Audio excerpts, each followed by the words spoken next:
What happened? Oh no, what happened? You don't know what happened? Oh no, I was like, what happened? We're live. We're live now. I took us off the stream so I could show our flashy trailer because StreamYard they can do these things, you know. I'm so excited. There's a few things we've got to get. Let me put my glasses on so I can see. There's a few things that we've got to get right with it, and get used to. But on the whole, StreamYard's all right. It's all right. Everyone was saying, go StreamYard. But it was the interview with Sway Biari that made me say, nah, brethren. Yeah. This is it. Freeze up in the screen. Like, nah, I'm tired of being embarrassed like that. Can't work. So Goody's on the radio. Actually, let me phone him I'll text him and tell him to mention he's coming on. Yeah, he's coming on at 9, but he's on the radio. Okay. So how are you lot? What's going on? Good. Yeah, kids back at school. Thank God. Yeah. I never know how I feel. I hate school, so I never know whether I enjoy them going back or don't enjoy them. It is peaceful. Yeah, and the routine is set back again. Yeah. It is peaceful, but again, it's the picking them up. It's the days are short. Yeah, you can't. Just as you start to get into the swing of your day, you got to go and pick them up. Yeah. Oh, I ain't got that struggle, so can't relate. Yeah. I'm like, okay. But I really can't relate. For you. Yeah. Oh, Lord have mercy. So what else is going on apart from the kids? Life, man. Looking forward to Southport? I am kind of looking forward to it. I am. I'm not gonna lie. It is gonna be a laugh. We'll have a laugh at that. Yeah. But yeah, it's my last soiree. And I reckon it'll be nice, it'll be good because it hasn't been on for like 3 years. So is this the first one back? This is the first one since 2019 because 2020, 21 and 22 was all cancelled because of COVID. Yeah. And then the guy that ran it, I can't remember his name. Mikey. He died. Yeah. He died. Yeah. So then the people that his son and the people that he mentored and stuff, they've carried it on, which I'm proud of. I think it's good that they're able to carry on his legacy and stuff. Yeah, man. I think they'll do him proud. It'll be good. It'll be good. But, I went for my 40th and we had a blast. But I don't want to say I'm a snob because I'm not. You don't know I'm down to earth. But when it's just budget, isn't it? It's too budget. Everyone's saying you don't go there for sleeping. You don't go there for luxury. You're going there for straight partying. On your party, and you just go and lay your head for a couple of minutes, and then on your own pillowcase that you bring with you. If I didn't bring my sleeping bag, I would have had a meltdown. I know me. Yeah. I'd have had a whole meltdown. Is it bad? It's just budget. Yeah, it's just budget on top of budget pontins. You know what I mean? Yeah. And then I felt, in my opinion, it was like, if I'm going to spend all of this money, then I might as well fly out. But to be fair, it was a good time. I had a wicked time. Yeah. We had a laugh and a half. So yeah. I'm not gonna lie, it was Yeah. It's Well, worth it. We're gonna have a good time. that's Yeah, what I said. We'll go. We'll have a good time, and then that's it. That's I'm done. So yeah, Oh, really? going out with a big bang.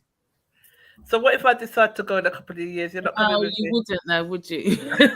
You know, I might get hot foot. You know I get hot foot. You're not coming with me if I go again. That Nikki's like, you're on your own. Brethren, not going again. No, but she's right. I probably won't go, but Exactly. I'm looking forward to Abu Dhabi. Goody's going to be jumping Yeah. on at 9 o'clock. He's on the radio at the moment, so we're going to talk some more about Stamp and Abu Dhabi when he gets there. But Nat, anything to say? How's your week been? How's work? What's going on? it's Miss, busy. I feel like I haven't spoken to you for ages. I know. I haven't spoken to you for ages, isn't it? No, not properly for ages. Just busy. I'm just tired all the time. So I need to go and I just need to stock up on vitamins and sleep. But even when I sleep, I'm still tired, and that's when you know. Yeah, it's a problem. Hey, Emma. Yeah, it's a problem. So No, no, you guys but share this to your pages, please. yeah, I'm sharing. Anyone who's watching, please, I beg, share it to your pages. And then I will share it once we get into the thing. Right. So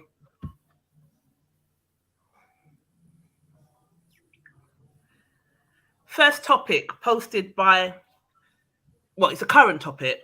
Mm-hmm. I want to see what you lot think. And I wanted Goody to be here so I could talk to get a male's perspective on it. But Michael Sterling married Eva Marcel Pigford. Do you know who that is? Yeah, she's an actress, isn't it?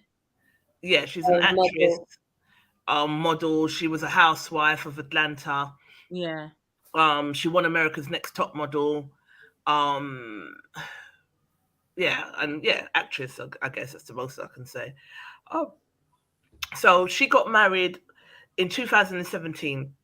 He legally adopted her daughter from a previous relationship. Eva filed for a divorce last month and is requesting child support payment for the adopted daughter. Is that fair game? Is that fair game? You legally adopted her, so it's your child, right? Or is that kind of below the belt? I actually think it's fair game, but some of you all will crucify me for this stance. Let's have it, people. My skin is thick. I can take it. So that's what the meme says. You're right.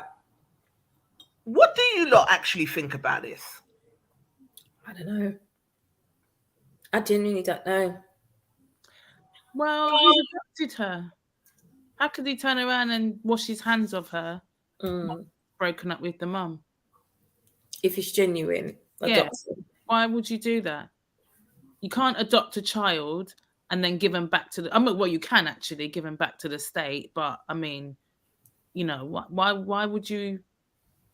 I don't understand. Did you not want to be a dad then? You didn't want to adopt her in the first place because if you're breaking up with the wife, she's filed for divorce. You're breaking up with the wife, so you don't want to know. Now you're saying what? You're not going to pay child support because you're not married to her anymore. It's not by you, is what you're saying. Yeah, I know. But is he contesting it, or is it just something she's put in? Because as far as I was aware, he's not given up on his marriage yet or nothing. So he's saying that he wants to fight for it. I don't know what happened. So I don't think if you want to fight for your marriage, yeah, that's not a good start. Well, no. All right, but hypothetically, do you think he has the right? He has to do that. If you adopted the child, does the adoption die with the marriage? If you really truly adopted the child, like exactly. Where's her dad? I know, no, she doesn't have contact with the dad. Go find the daddy. That's what I said. I was split. Let me stop joking. But if you're saying to go and find the dad, then you should do that before you legally adopt her. Then don't adopt her. That's and then me being a dick. No, honestly, that's me just being a dick. I was split because I was like, okay, well, he's legally adopted her because if you remember, the dad was a bit of a deadbeat. I think he was abusive towards her. Blah blah blah, and he wasn't necessarily as active as he should be in the child's life. So that's why when she got married to her husband, he legally adopted her so that they could all be a family. She's got a son for this man, and now she's divorcing. She's asking for child support from her husband. So I was split because I was like, at the end of the day, it's not as if the child ain't got a dad. So he gets to shirk all responsibility. I know that she's running away from the dad. I know she's practically not on the run, but he's violent and or some all sorts of yeah. So she was. So I don't know.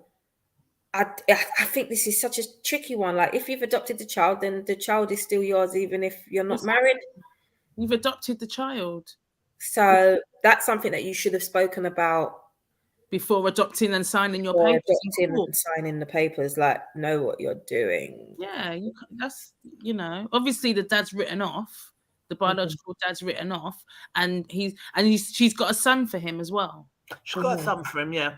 Right. So he's just paying child support for the 2 kids. What are you going to do? She's got 2 kids for him. She's got 2 for him now. Oh, okay. Yeah, she's got 2 for him.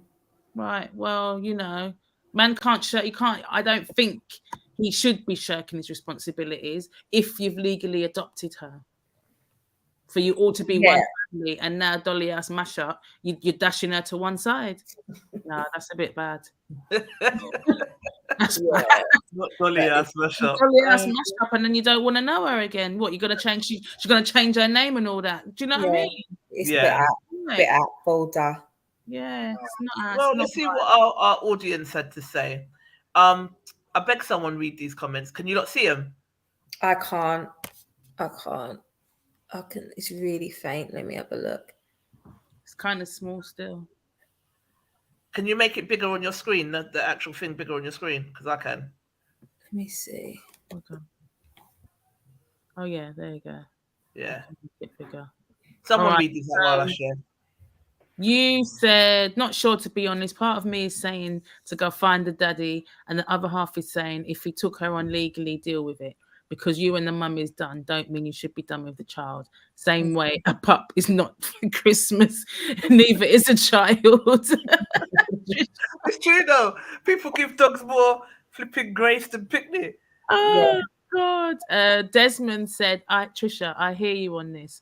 Not many men adopt in the first place. This will decrease these numbers further. What's funny, if I said I was going to do that, my mother would try and talk me out of it.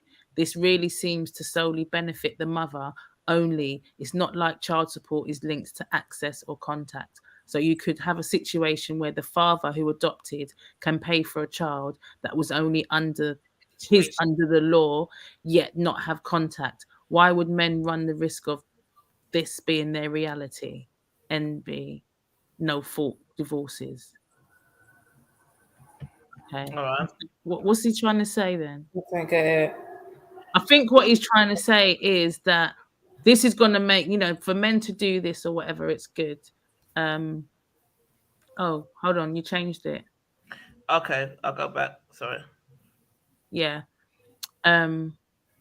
He's saying that his mum would try and talk him out of it. And he's saying this really seems to benefit the mum basically for child support. And why would a man why would a man that has a child by law pay child support and not have access and run the risk of them not having access? That's what I'm thinking he's saying. So that's Mike, your child.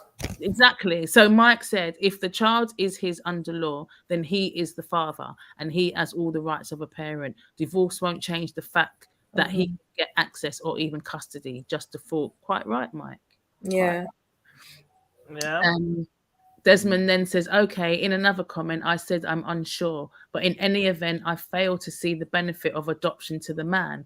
I can be all those things to the child by being in their life anyway. But with adoption, I run the risk of the child growing up and deciding I am not his dad, regardless of what the law says. Regardless of what I did, they could decide to reach out to their bio father and then be taken to CSA by the mum. It don't sit well with me that the mum never went after the bio dad when he was being a waste man, yet me who wifed her took the child as mine, yet there is energy to take me to the CSA though. It's the principle for me. Wow, Desmond, jam. I just think all these things can happen anyway. And I Anyway. think that's what Desmond's saying. So why would a man adopt and choose to go through that? I think that's what Desmond is trying to say. But that's not necessarily what he's saying, that it doesn't benefit anyone really. Adoption doesn't benefit the man at all, which I don't agree with.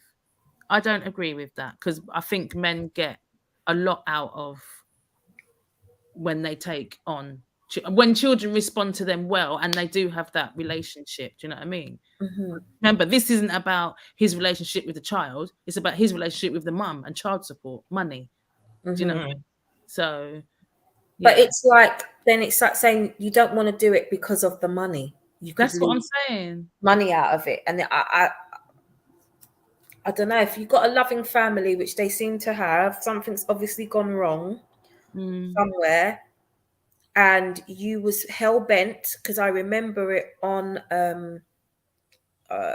what is it, Housewives, when you wanted to adopt and you lot got it done, and you can't deny the energy that they had when they'd done it. There was so much love, they were in tears.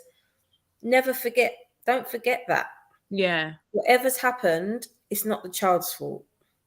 So you are going to have to figure it out, like when parents who are divorcing have to figure it out. If you both adopt a child and then you both divorce after you've adopted a child, is it not the same thing? Exactly that. Yeah. Exactly. That's like saying no child should ever be adopted, because they might go and look for their parent. But you should have a strong enough relationship. Let them look for their parent, but they'll still never forget who you are and what you did. Absolutely. For them. Absolutely. But that shouldn't be an insecurity if they go and look for their parent. All right, next comments. Someone read for me. He's Natty NPW said the devil is in the detail. He legally adopted.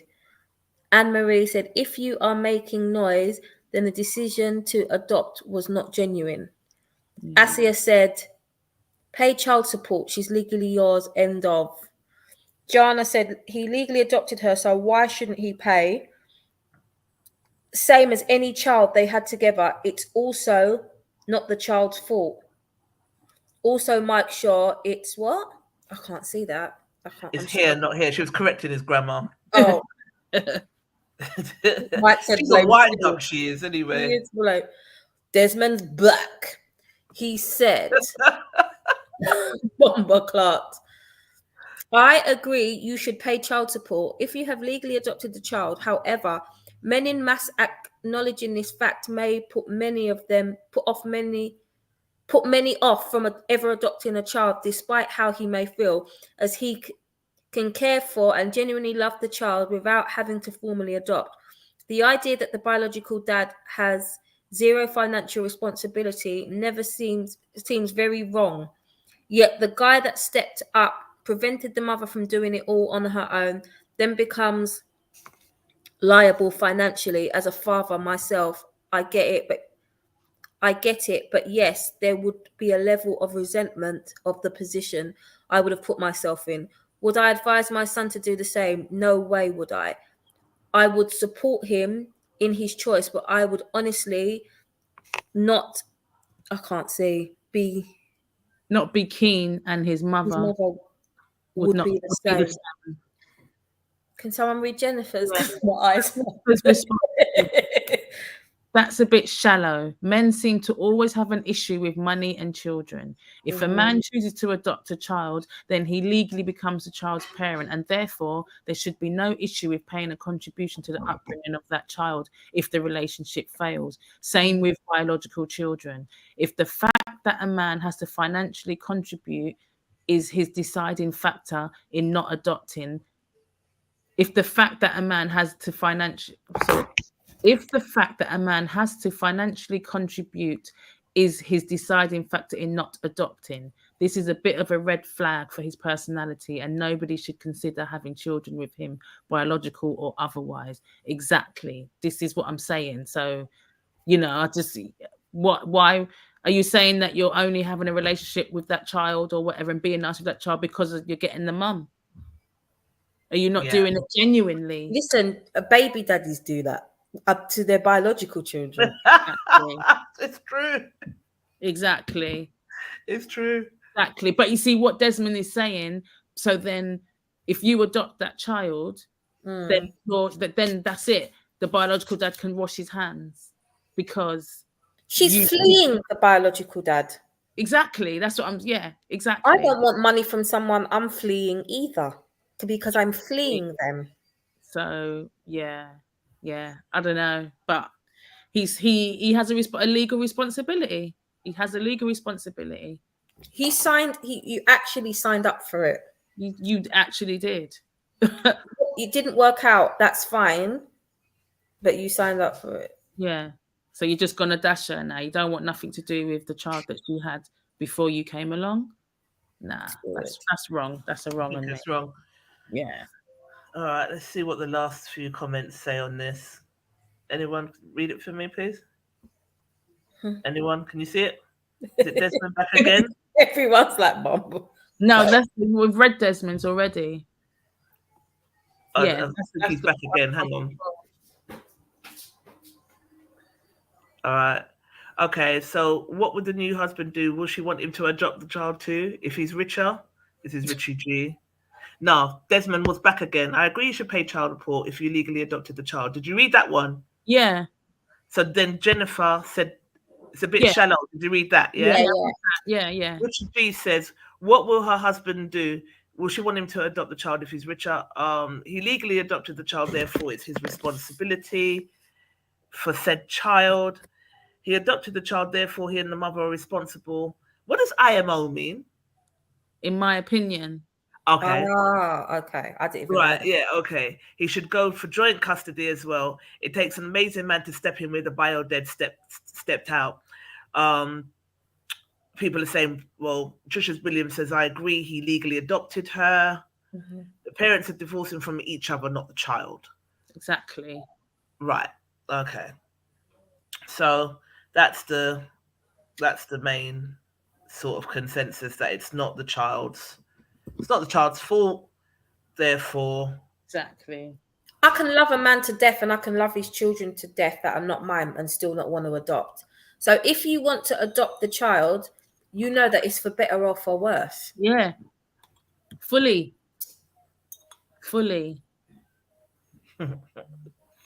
I wanted to chop this up with Goody, but I didn't realize he was going to be on the radio until 9, you know. But we're gonna do it anyway. We'll have to circle back and up when he gets there. It shows like, hey, I can leave you at my house. I don't think you're gonna burn it down. There's a pro tip for all my men out there who are maybe just got into a relationship or just started dating someone. Eventually what's going to happen is they're going to stay the night at your house, or you're going to have to stay the night at their house. Either way, you're going to wake up in the morning, and here's what you're going to want to do. You're going to want to wake her up, give her a little kiss on the forehead, and say, hey, baby, I'm going to go get some coffee. And then you're going to go and get the coffee. This is very important for 2 reasons. First, it shows trust. It shows like, hey, I can leave you at my house. I don't think you're going to burn it down or steal anything, blah, blah, blah, blah, blah. But second and most important thing, it gives her space to fart. She's going to need to fart. She's been holding that fart in since 5 o'clock yesterday. You don't want to be there when she lets that thing off. Give her some room. Maybe be gone at least 10 minutes because she's got at least 20 of them saved in there. So go ahead. Here's a pro.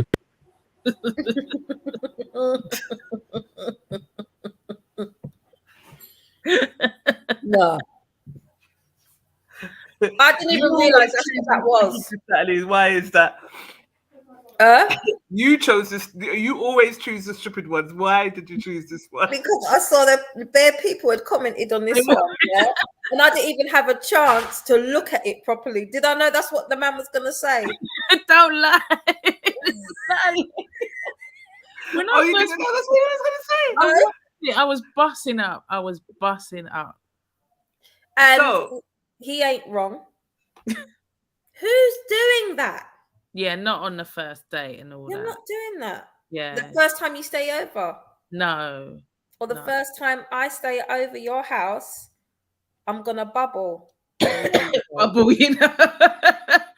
Bubble, nah. No, I'm not doing it. I'm not doing that. I know.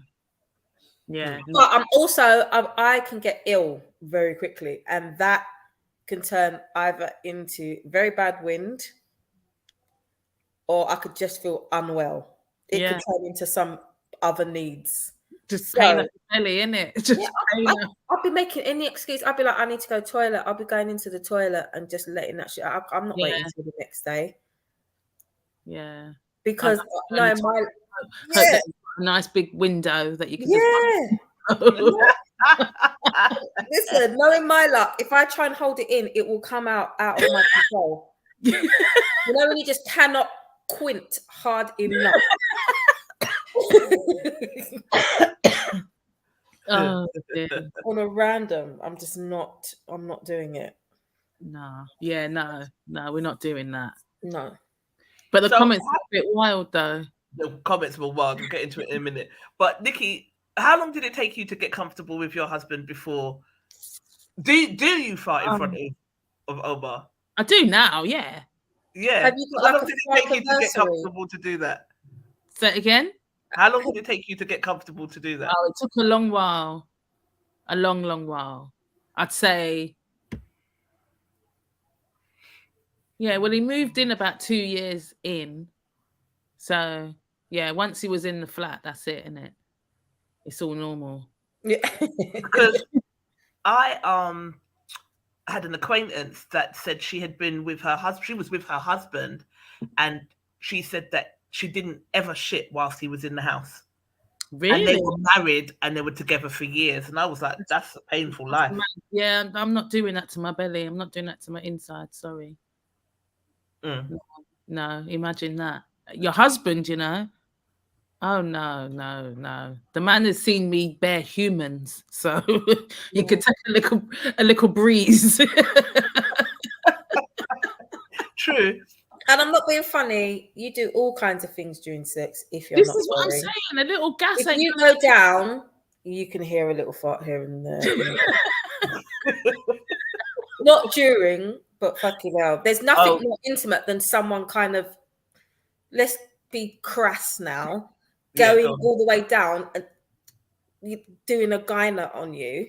You know what I mean? Like, you can take a fart. But if you know that it's going to be a really bad one, you just know that when your stomach's bubbling, what kind of fart you're about to do. You better know what you're doing. So, okay. So I know for me, I would hold that in. I remembered when I was going out with let me not say his name, he might be even watching, but my ex, I was with my ex, and I think we were like a year in, and then I just had like a real bad case of a cut, like, you know, when your stomach just cuts you, and it was like, oh my god, like, you just, like, what am I gonna do? And then I just went to the bathroom anyway, because we was at my flat, so everything's on one level, and my flat's quite small, so there was nothing I could do, you know, when it's bass and treble, there's nothing I could do. So I was mortified on the toilet because I knew he's in the house. What am I going to do? This is the first time that he would have ever heard me like that anyway. And then I stayed in there for a little while because I was embarrassed. And then I showered. And then I went back out. And he was like, I heard you in there. And I just wanted to die. No, why are you even saying that? Why would you bring it up? Shut up! I was so embarrassed. But I can't believe I'm going to say this on the live. If you're watching, forgive me. I'm not saying your name though. But that was one of the first times that we didn't have sex before he left, and for a while it plagued me. I was like, is it because? Did I traumatize him? Did I traumatize him? I was like, well, I'm human. And if I had a choice, it's like snoring. Like, I've been told I snore. If I had a choice, do you think I would snore? Exactly. I can't control that. So I've just gone the long way around things. But if I can avoid it shitting in the house whilst my partner's there, I would. If I absolutely have to, I have to. Yeah. Would I just cock up my ass and fart in front of my man? No. No, not even No. after 20 years I'm doing that. You know what I mean? Like, no. Would I do that? No. Is it a turn off for me? Yes. Like, someone done it in front of me the other day, not too long ago, and I was like, I'm like, and I know it's natural. We have to. I do it and everything, but I get all like, I'm so manners now. But don't you think as well, you have to be in the mood? Like sometimes someone can do that when you're not in the mood already. Yeah. Mad. That's the worst thing ever. I'm not in the mood, blood. Don't bring your raggedy, smelling ass over here. Yeah. Because when guys do it as well, they try and make a joke of it. They don't just fart and try and hide it. They'll do it. They'll cock up their leg. They'll do stupid. They'll try and joke about it. And you got to be in the mood for that shit. You literally got to be in the mood. And I've caught it when I'm not in the mood or I'm thinking and that's happened and then the smell goes down my throat and I want to kill everybody. Not down your throat. All right, let's check in with our folks. Hey, Sammy. Hey, Alicia's here. Hey, hey, Sammy. Mike Shaw's here. Leslie Small's here. Guys, who are looking for Goody, he'll be here at 9. Lewis Johnson said, great topic. But we cover all bases. I don't know. Some people in the comments were like, well, we'll read the comments, but I mean, how long are you expected to not do be in a relationship and not be able to Yeah. do what is natural. Like, no one just will. Like you said, some people might make a joke out of it, but sometimes, I mean, how long are you going to be running to the bathroom, I guess is the question I'm trying to ask. I don't know. My bathroom's right next door to my room. I could keep that up for a minute. But it depends. It just depends. I think you do. When I get comfortable, I'm comfortable. Yeah, exactly. I will say that. When I do get comfortable, I am comfortable. So did you hang on. I don't know, just little gremlins out tonight. So I'm gonna ask you, did you in front of your ex now? Yeah.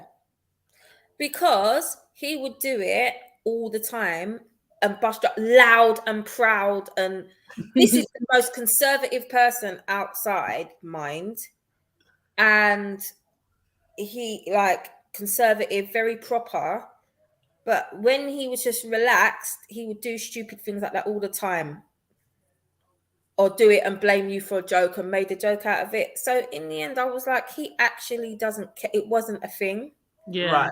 Right. So he actually has no behavior. And where he was a vegan, I know this is going to sound mad, but he yeah. stunk. Oh, veggies, all the veggies. It stunk. It stunk. So that's what I mean. You have to be in the mood. What? Yeah. When I weren't in the mood, yeah, and he came with those garbage vegetable. It used to smell like Brussels sprouts. Yeah. That would enrage me. That would enrage me. But when I'm relaxed, I'm just a relaxed person. But I can read the room as well. If I'm with someone that don't like that, I'm not doing that. Yeah. But I'm also not going to kill myself for you. I'm a human being, so it's gonna always be within reason.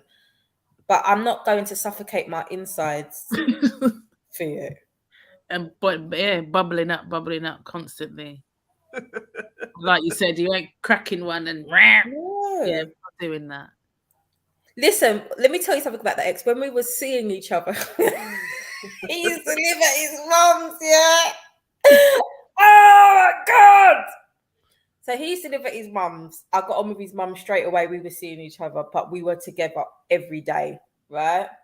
And when we were seeing each other, but at his mum lived there, his sister, his brother, and his nan and granddad. Oh, wow. Okay. So we used to go out, whatever, and I never stayed there. Never. Yeah. If we wanted to stay with each other, we stayed somewhere. Because I stayed at my mum's. My mum don't play that. You're not bringing no man here to stay when I was young. My mum doesn't play that at all. I would do that. So I couldn't bring her back to my mum's to stay. So we would get a little somewhere. We'd go and stay somewhere. But one day he's like, come stay at my mum's. Honestly, it's fine. I was like, no. He's like, just stay at my mum's. I was like, there's no way I'm staying at your mum's. I'm not doing it. It's embarrassing. I'm not doing it. And then he's like, I've spoken to my mum already on the phone. She's thingy. They're very hospitable people as well. So I was like, oh, my mum likes you, whatever. When we got there, the mum had made this really nice bed in their sitting room for us. Oh. He shared the room with his brother, right? Oh. So I was like, oh, it's so sweet. She'd laid out snacks. She put on the remote. She put on the Sky thing because they had like a TV, a different, not Sky, but you know them boxes. So yeah. That's three boxes. She made it all nice for us. I thought this is too cute. I was like, oh, okay. I started feeling relaxed. And his mum's a feeder. We got there at like 1:10 in the morning. She still wanted to have a chat, wanted to feed me and everything. I was like, all right, cool. I said, cool. So she fed us, whatever. We're having a time in bed. Everyone's way upstairs. It's a big house. I'm like, all right, cool. So we are going to bed. So about 4 a.m., my belly. I'm lying on my stomach. My belly is hurting me. So I'm like, oh my God, am I coming on my period? Like, what is happening? And I was like, please don't come on your period. I haven't got nothing with me. It's too early. I'm not thinking on these people then blow up bed. Yeah. I was like, please. Then it just got intense to the point, you know, when you're breaking a sweat, I was like, no, I still held it down. Then I couldn't take it. So they've got a bathroom downstairs and a bathroom upstairs. Obviously, I'm downstairs. I ran to the bathroom downstairs. As soon as I relaxed my muscle, that's all I'm going to say, right? That's all I'm going to say. As soon as I sat in the toilet and relaxed my muscle, it was beyond, everything was out of my control. Sorry, guys, this is so gross. So I went to the toilet about 4 or 5 times that night. I was ill. I was drained. I felt like I'd been vomiting all day, but I hadn't. It was thingy. Anyway, it was about 7 o'clock in the morning. I couldn't even take it. I knew that his dad wakes up early to go to work. So I cleaned myself up. I got out. I kind of was saying, babe, I'm going home.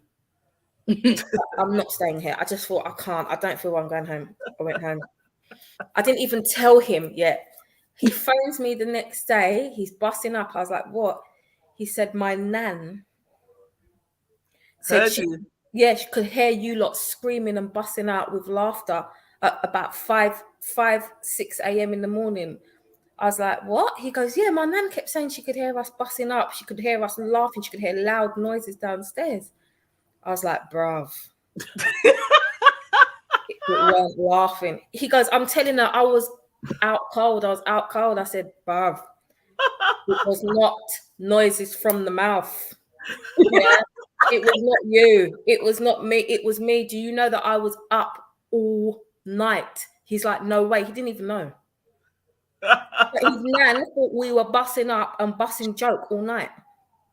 I don't know what she heard. I said, nah, that's my worst experience. I couldn't take it. I said, if your nan asks, just go along with it. He never let me live that down. Just go along with it. We were bussing joke. And I couldn't hold it. Like, I didn't have a choice. So what happens in that? Because that's the last thing I'd want to do. I would have driven home. I would have said, you know what? If my belly's going to behave this way, I'm going home. But I didn't even have the time. Like, it was just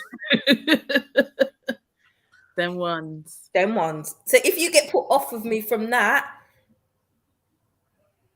I don't know. Sometimes and that's what I'm trying to say. When that happened to me, yeah, it was the last thing I wanted. You're lucky it was that yours was sleeping. Mine was wide awake because it was like 1:15 in the afternoon. Like, Saturday watching football, and my stomach just went. And as a woman, there's all these things like 2 weeks before your period, your system starts messing about. There's so many things to contend with, and you have to hold it down because you want to be a lady. You don't want to be. Do you understand what I'm saying? And I absolutely would have. I mean, Sammy Joe has said in the comments she was with her partner for 15 years and she only farted in front of him twice. And I said, really? Everyone said like twice. So it just goes to show, because we were brought up, let's face it, that it's bad manners to be, farting and all of that kind of stuff, let alone in front of your significant other or someone that you're trying to get to know or someone that you're with. But that's the reason I'm asking, Nick, is because you've been, excuse me, look, that belch just come up because I'm drinking lemonade on the live. But you've been with your husband for 20 years. And it's taken like, what? How long would you have said? A good while to be completely, to be completely free and relaxed. It did take a good long while. You know what I mean? I mean, we've been together for 20 years now, and I've had 2 children for him. So he's seen everything. Do you know what I mean? But yeah, even still, like, still sometimes I'm like, stop it, or you know what I mean, or like I might, if I'm on the toilet, I might shut the door and he's just like, move yourself, man. You know what I mean? Like, and I don't think I think for, like Nat said, it's for guys, it's not nothing really. It's nothing. It's life, isn't it? Do you know what I mean?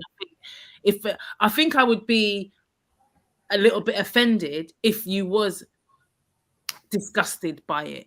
You know what I mean? I think I would kind of be human, because we're human, do you know what I mean? And so, because another acquaintance of mine said that she had been married to her husband. They've been together for almost 20 years or so as well, and they had been married for a good 8 or 9 at the time. And she unexpectedly came on her period in the bed, and he was annoyed. Oh wow, that's mad. Yeah, he was annoyed. Now that is mad. I'm sorry, but that's mad. And she was like, he was visibly annoyed because I had messed the bed. And I was like, okay, does he not understand that we have periods? So some people will really shame you for things that are unnatural. But yeah. What is queefing, Mike? I was about to ask that, Oh, it's air from the front. Oh, that happens a lot. That happens a lot. Not lie. Yeah.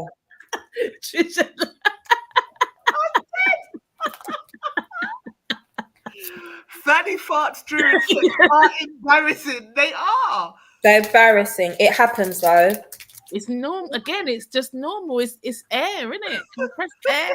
Compression. It's like, think about when you've got something with a lot, like a pump, like an air pump, and you're doing that with it. Yeah. It's the pressure. It's compression. It's science. That's it.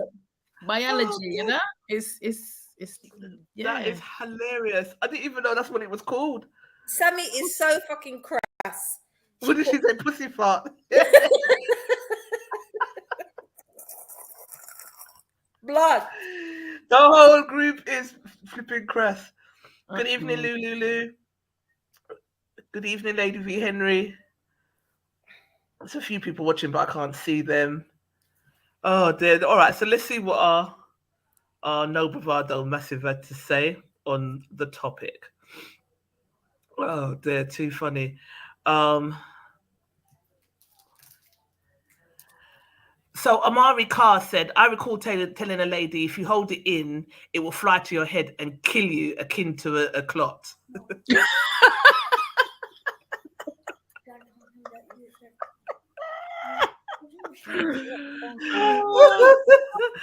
I then asked him, so do you not mind if, I didn't put the whole thread, but I then asked him, do you not mind if your partner farts in front of you? And he was like, no. So it was like, of course, everyone's got a fart. Like, no. So I was like, okay. So I said, let me ask everyone, let me ask everyone this. What do you think if someone passes wind in the early stages of dating? Do you shrug it off or does it cause offense? So Lisa C said there better be a gentleman and have the same etiquette and go and do it somewhere I can't hear it or smell it, and it works both ways. Same for me. Yeah, exactly. Vanessa Price said, I find it rude. Unless you have a medical condition, you're batty fair have manners. Don't sit down. It's a no from me, and I wouldn't do it. And I would like my etiquette reciprocated. It's early stages of dating, which means we're not staying in each other's homes. Personally speaking, I'd take offense and also may laugh it off if it was a one-off. Shit happens. Size Nicholas says, and you know, women's farts are the worst, which I disagree with. I was like, no, they're not. They said, nah, have some decorum, please, and thanks. Too comfortable too soon. Yeah, I agree with that. Lisa C said, the pain I've had from holding it in. One time the pain was so bad, he was like, what's wrong? Do we need to go A&E? And I was like, and because he was trying to be kind and caring, he just wouldn't leave my side. I just can't do it in front of a man. So imagine the man thought he had to take her A&E because she was holding in her farts. This is how serious this thing is. And he didn't want to leave her side when all she needed she was couldn't 5 fart. minutes. She should have just got bathroom. Just go toilet and let out the breeze. You just need those minutes. I remember one time I farted in front of Natalie. It was after a few years of friendship, isn't it? I was in pain, and I was like, no, Natalie, I have to fart. I'm so sorry. I have to. And I was like, it's trapped wind. And she was like, where was that trapped in your what? I just didn't expect it to be that. Do you know what it was? It went on for ages. This isn't ending. What is happening? But she was holding it. Because I just couldn't. And that's the thing, even in front of Natalie, because I just don't fart in front of people like that.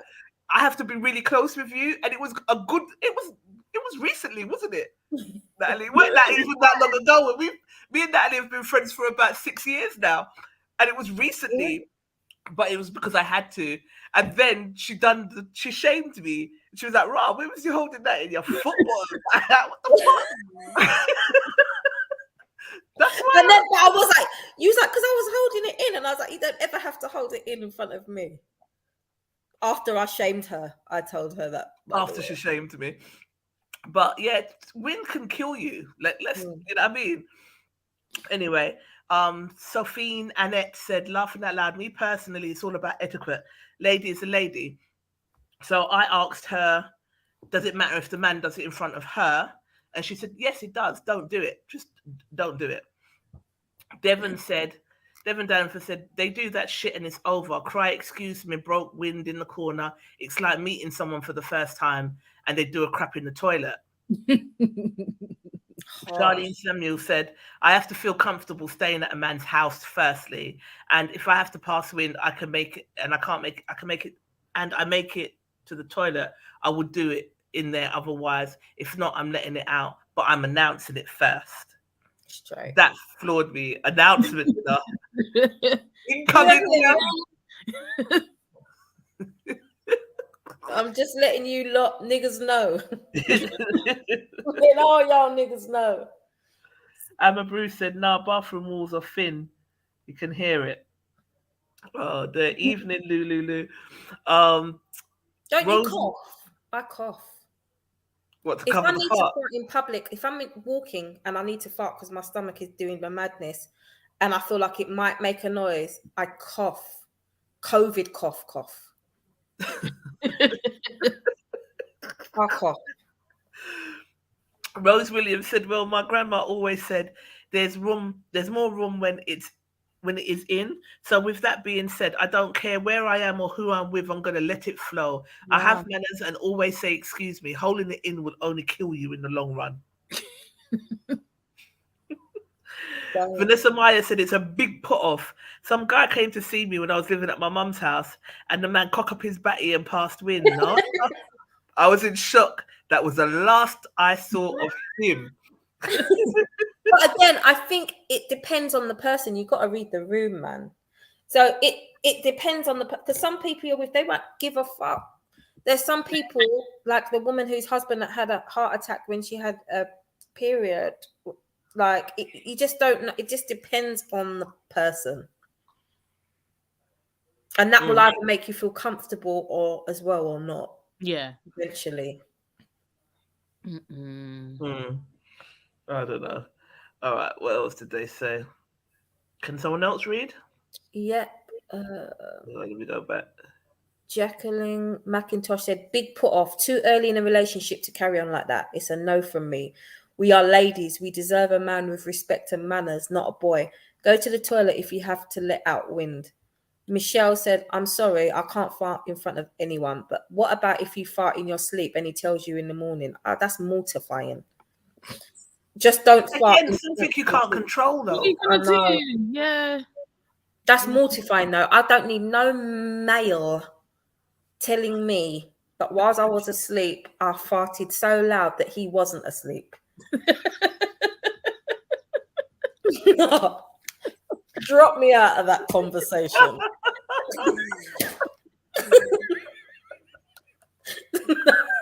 No, I'm cringing thinking about it. I'm actually cringing thinking about that. I hate things like that. I was seeing someone quite a while back, and they snored, yeah, like nothing I've ever known, right? And I was like, rah, they can snore, boy. But it didn't make me think nothing bad of them. I just thought, rah, I've never heard a snore like that in my life. And then one day, you put him out. Oh, you snore. I thought, excuse? Are you fucking having me on, pal? Because I know it's not possible for those sounds to come out of my body. It's not even possible for me to make the same sound. I couldn't even believe. I never knew I snored. Yeah, first of all. You don't snore loud. So I snore. Do I snore? Yeah. But not loud. I snore. Oh, come on. Not loud. Not like you're breathing, for fuck's sake. Like, you know what I mean? Like Shrek snoring. He's snoring. But you know what? It was kind of endearing. It's really weird because I just thought I've never heard anything like that. But I couldn't. It made me very light sleep, like sleep really lightly. And I was thought, God, this person proper snores, like proper snores. I never forget one day he's like, you snoring. And I thought, are you fucking having me on, blood? Shut up. You want to talk about snoring? Do you really want to go there? But it's really, you can't control what you can't. But I wasn't mortified because I thought, if we want to start talking about snoring, we can talk about snoring if you want to. Sammy said her ex was funny about period blood as well. In what sense? Because I don't get it. Like, I don't understand. Like, I don't get it. When guys are offended by a woman on her period or whatever. Do you know what I mean? Yeah, Things happen as well, especially when you're sleeping and you can leak or whatever it is. And like I said, especially when I have born humans for you. Me and you have had sex, and you want to tell me stupidness about farting and period blood? Okay, okay. And I'm funny. Like, just go out with someone that doesn't have periods. I don't like right. Because an accident is always a possibility. No matter what you do, periods are unpredictable. Sometimes your period can be really heavy. Sometimes you could be wearing a Tampax and 4 pads and still come through. You just don't know. So if that's the case, I think it's immature. Exactly. I think the period thing is immature. Considerate as well to her. Very inconsiderate. A woman is always highly on guard during her period as well. We're always tapping our back. Can you see anything? Even when there's nothing? So we're already conscious. And to have someone make you feel funny about it, that's supposed to be your partner as well. I think that's come on. I think that's ridiculous. That's ridiculous. Yeah. No. It would put me to think. Goody should be here in a minute. We'll ask him when he gets here. What was this comment? Is that Joe Smith? Yeah, Joe Smith said, "Respect the thing, and the silent ones ain't working." Huh? So what's he saying? So he's basically saying, "Don't fart around me, and don't try and do them little silent ones Because either." I'll know about it. They're usually the killers, the silent ones. Silent, Silent ones. silent but violent. You know what? If I farted before and it was hot, before I can even smell anything, I just apologize because I know what time it is. There's no escaping it. Whether it was silent or not, everyone's going to smell it. It's going to be eggy. It's going to be absolutely disgusting. There's no point. Wave the white flag right now and just apologize from early. The silent ones are the deadliest. So I asked Sammy what was the problem with period blood, and she said, "Well, if I leaked in my sleep, he would be funny. He didn't see it as clean. So when I was on my period, I would be really anxious. But that's nowhere to live. That's nowhere to live." No, you can't look like that. And you've with this person for 15 years. Did he see going down as clean? Exactly. Did he see receiving head as clean? Did he receive head and then kiss you on the lips? Get the fuck out of here.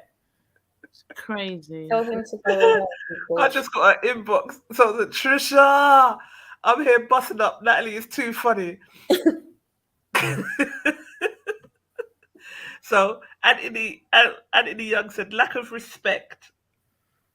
Oh, he never went down. You lasted long for 15 years, blood. Wow. No, you better. You're glad he's your ex.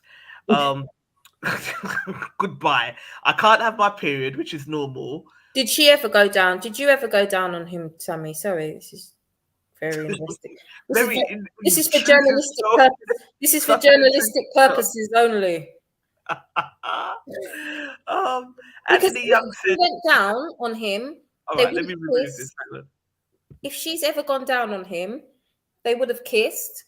He didn't have no problem. That wasn't dirty. So, yeah, men just can be select. Well, people can be selective. Period is period. Get used to it. I go out with someone that don't have a period. Mad up. Someone's not impressed with us.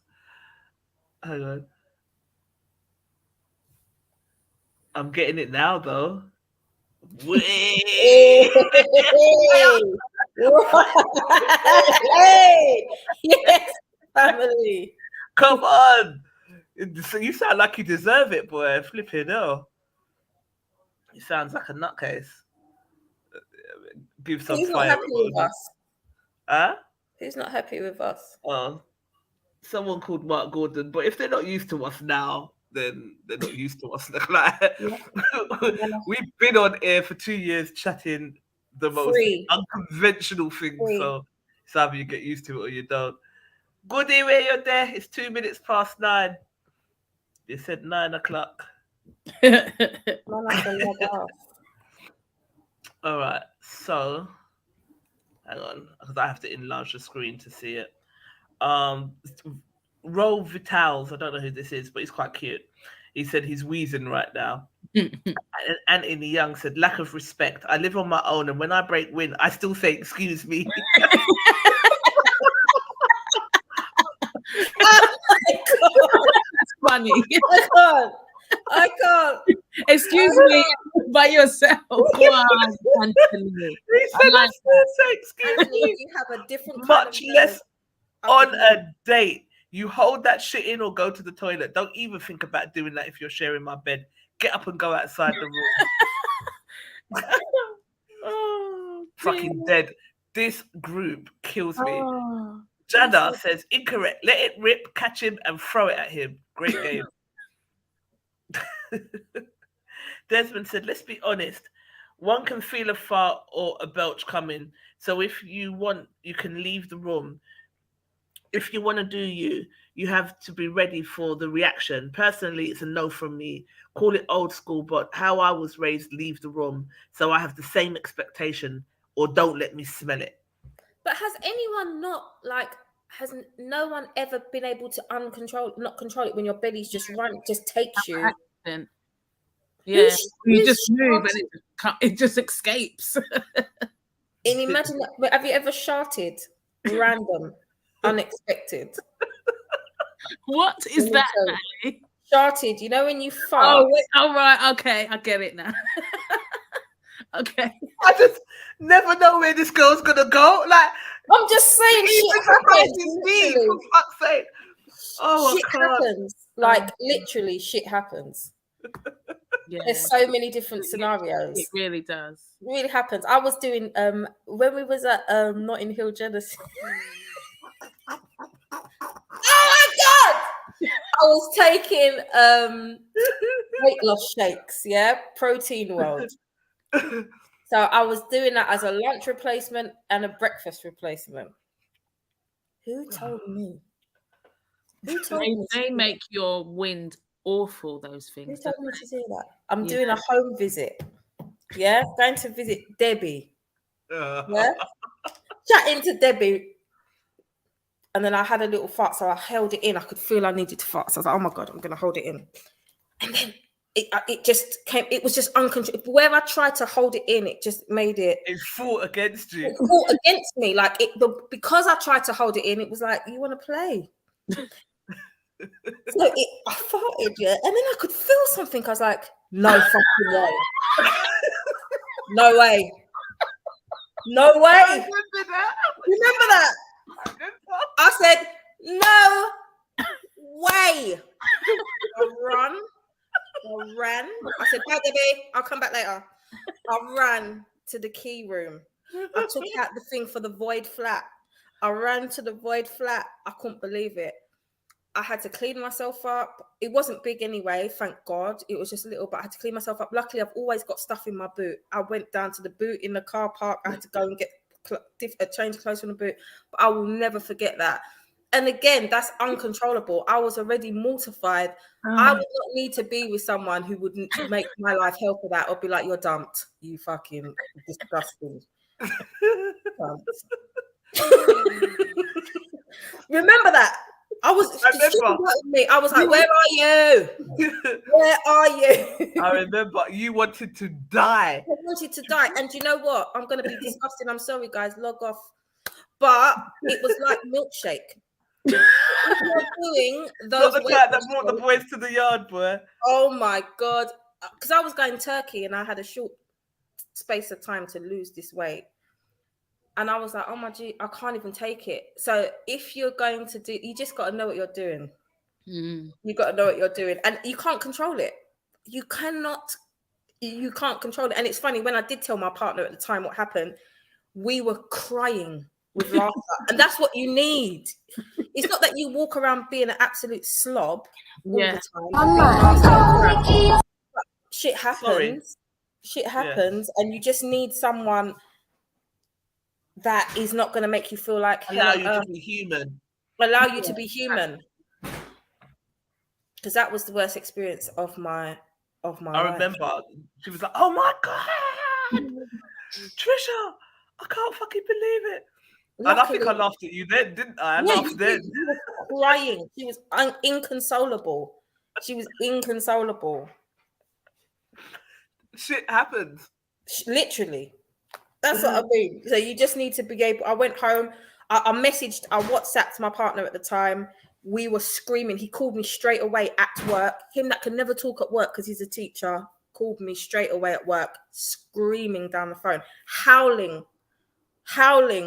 Now tease me like that and scream and bust up and poke fun of me, but don't be like, what's wrong with you? Yeah, you're nasty. That's nasty, man. All of that I wouldn't be able to take. I won't be able to take because clearly you're not a dirty person, but life. Oh no! You're human. Shit. I keep saying shit happens. It happens. Literally happens. Happens. Yeah, especially, and this is something that guys need to understand. When we are going through our monthly cycle, sometimes it really has adverse effects on our bodies. Yeah. So there's things that we just would not want you to see. Yeah. Yeah, that's just goody. Sorry. Things we wouldn't want you to see. things we wouldn't want to do, but it just is what it is. So yeah, I couldn't be with somebody. To be fair, I would try to like hold and have No. the respect that was mentioned in the comments, 100%. but I don't want to be shamed Right. for. I don't want to be shamed should something happen, because it's happened to all of us. Like I explained to you what happened with my ex-boyfriend, and like I said, that was the first time that we weren't intimate, like before we left or whatever. So it makes you overthink. It made Yeah, you like overthink. what? So because do you know what I mean? And he made a point of saying that he heard. So it is what it is. Julia plays. Hey, how you doing? She's watching us on YouTube. Oh wow! Hey, Julia. Yeah, because we're live. This is the thing with StreamYard. You can go live in different destinations. Love that. So you can go live on YouTube. You can go live on the page and in the group. I like it. Just got to get used to it, and we've got to figure out this team stuff so that if I ever get snatched up by the popo again, that someone can take over the show.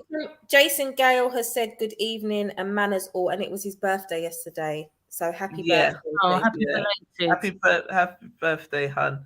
We do like Jason. He's really conscious, and I like talking to him. Oh dear.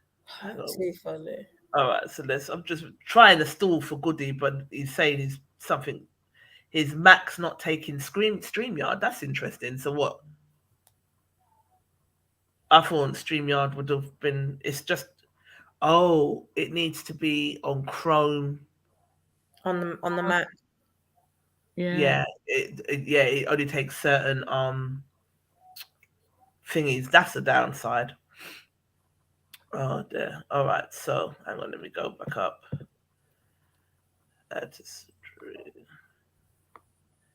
What else was said? So we're gonna catch it and blah blah blah. All right. So Mike Shaw posted this, and I thought it was a really interesting conversation and question. He said, "Black women, when was the last time you received healthy love from a black man?" Can I just ask before we get started on this? I know that Mike Shaw is in the comments he's viewing at the moment. So Mike, because I can see he wrote this. This isn't like a meme or anything or a quote.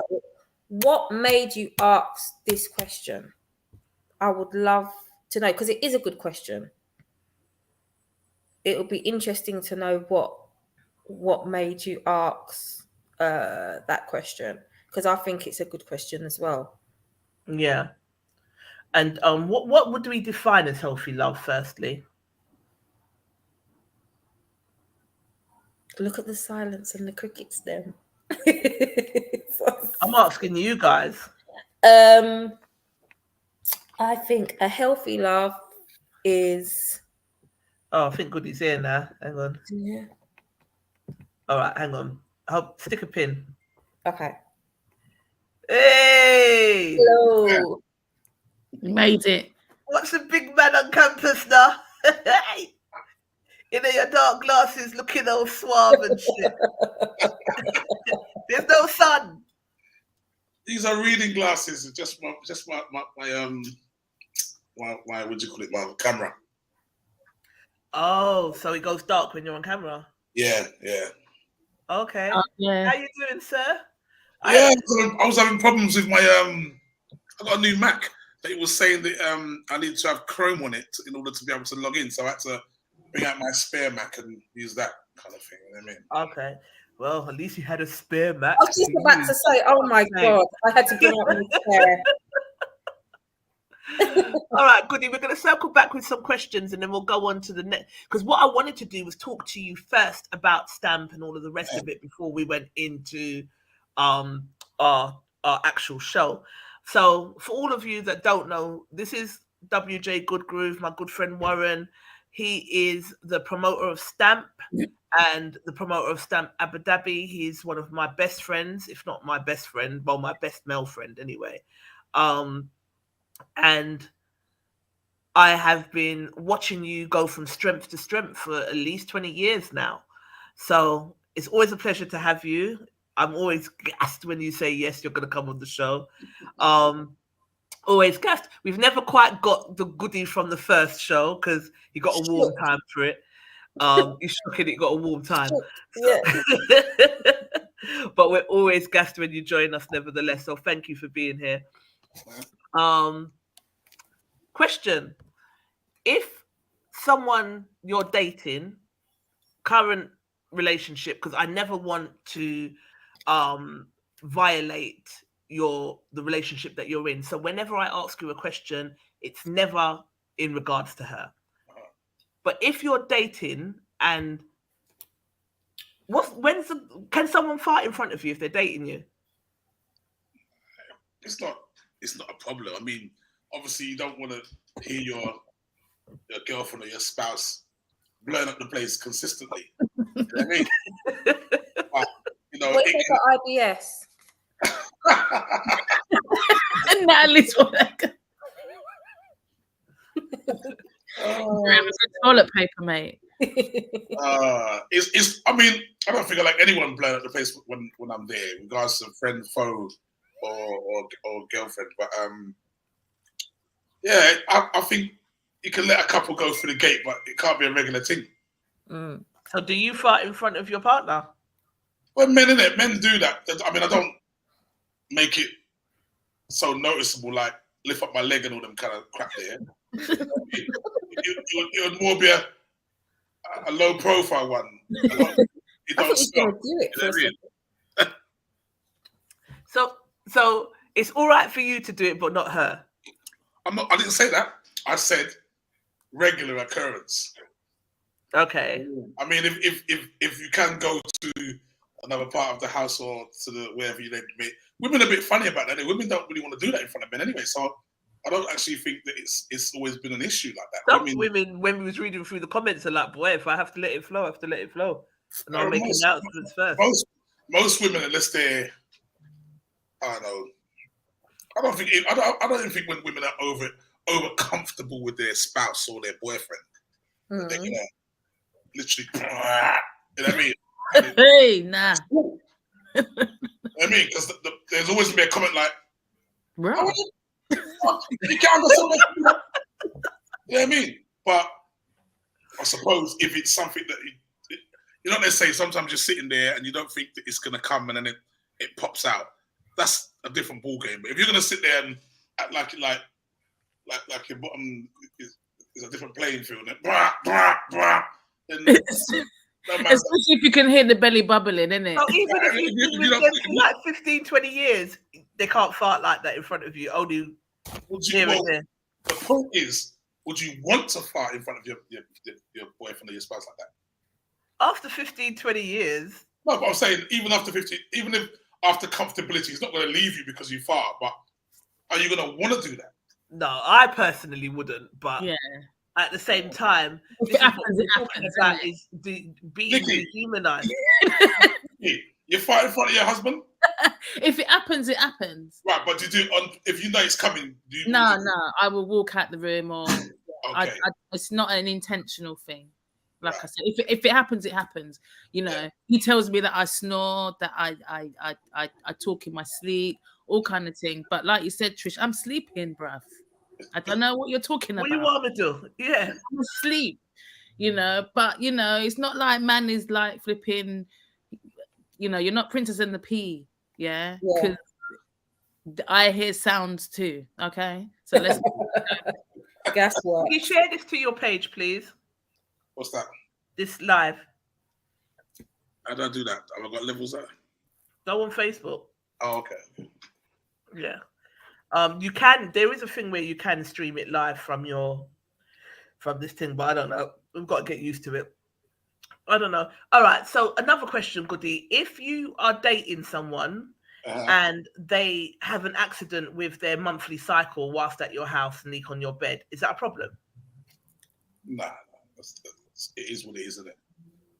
Right. It's not something I'd be happy about in the sense that, especially if you're sleeping in it. You know what I mean? But these things happen, innit? You know what I mean? Okay. I wouldn't be like, I wouldn't be horrible about it because obviously she's going to be embarrassed about it anyway, isn't she? So bringing fire to the fire Mm. is not necessarily a good thing. But I would like, you know, are you okay? You need any help? You know what I mean? But I wouldn't like, you know, I wouldn't give her a warm tub about it. That's not nice. Okay.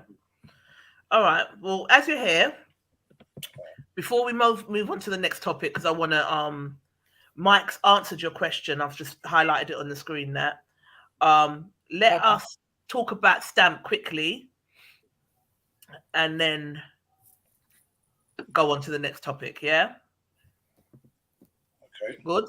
Yeah, I'm here. I'm with you. All right. Oh, my straws.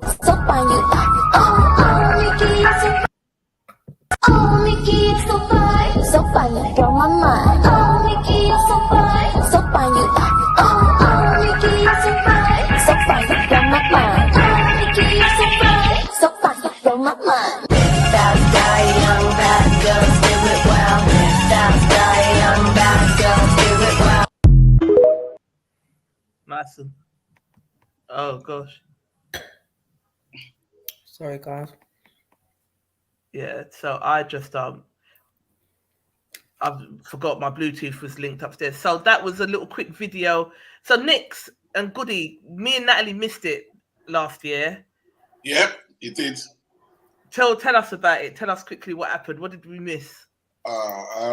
So obviously, you know, the whole, you know yourself, the whole stress I went through when we couldn't do it, and when the whole pandemic killed the hell out of us for God knows how long. Yeah, it was like a touch and go situation. But when we actually got it over the line, and you know, I was standing at the airport waiting for all the group to come through and the reps come through and everything. Then we knew it was going to happen, and that was, I'm not even gonna lie, that was the most exciting part for me, to see everyone coming through the gate. You know what I mean? Say, yeah, this is going to happen. You know what I mean? So when, you know, there was a few hiccups that you didn't hear about though, by the way. Okay. When we was everyone was out. It was a warm night. And I'm talking about warm night, just it was about 20 degrees. Yeah. At night. 20, in fact, I think it was a bit warmer than that, wasn't it? I think like 20, 23 degrees. Yeah, it was hot. Yeah. It was about 8 o'clock in the night, and the coaches were trying to play cheapskates by not parking straight away in the airport, and the flight was on time, so we had to kind of call them to get there. So when they got there now, because people have been standing in the heat for such a long time, and I think the drivers were a little bit lazy, they let everyone pack their own cases on the coach underneath. What? Right. So when that took place, you waited long to tell me this one. Yeah. That couldn't run if I was there. No way. When that took place, then come like, I don't know, everyone was trying to get on the coach. There was no more room, and there was about 15 cases on the side. Outside. Yeah. So, but what had happened is the fact that people, because they allowed them to pack their own case under the thing, they weren't packing them nicely. It was just putting them underneath there. So I had to get on my hands and knees, and I say props to Roger Boxfood and John Maestro for climbing into the bottom of the coaches and pulling all the cases out and repacking them. You know what I mean?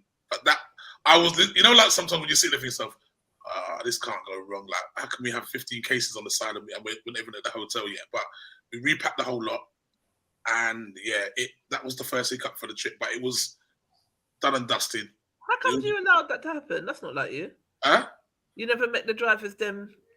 Well, because I was a bit angry anyway, the drivers will take. I mean, not my fun. They took the piss. Like they literally stayed out. I called them and said they're in. They said they was in the actual airport, but they was outside the airport. And the minute you drive in is when you start to pay for parking, innit? So they waited until everyone was standing up there, like 50. Because I didn't know I was still at the airport, like waiting because someone got pulled into the girl got pulled into customs. Yeah. To immigration. Immigration. Immigration. Yeah. But it was a mad story though, that one as well. It was a mad one. It was like apparently she would gone to Dubai the year before, and I don't know. I think Like they didn't stamp her out or Stamp her something. out. Something to do with her stamp leaving Dubai. yeah. So they took her in. So she got Only- dragged off. Yeah, and then for about half an hour, 20 minutes. That's all right, I would. She Well, must have been obviously she shitting got out. herself. Dubai's She got not the out. country for that, boy. Right, so she got out, but that's what I'm saying. It was their fault, but they kind of penalised her for it. So I thought she was going to get taken away at first. I was over there trying to deal with that, not knowing that the people had not packed the coach correctly.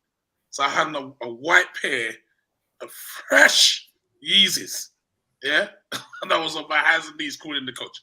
You know what I mean? So we got it packed and we was on our way. But it was one of those days kind of thing. But yeah, you know, we started off well. We got to the hotel, and as always, from the first year, just champagne reception.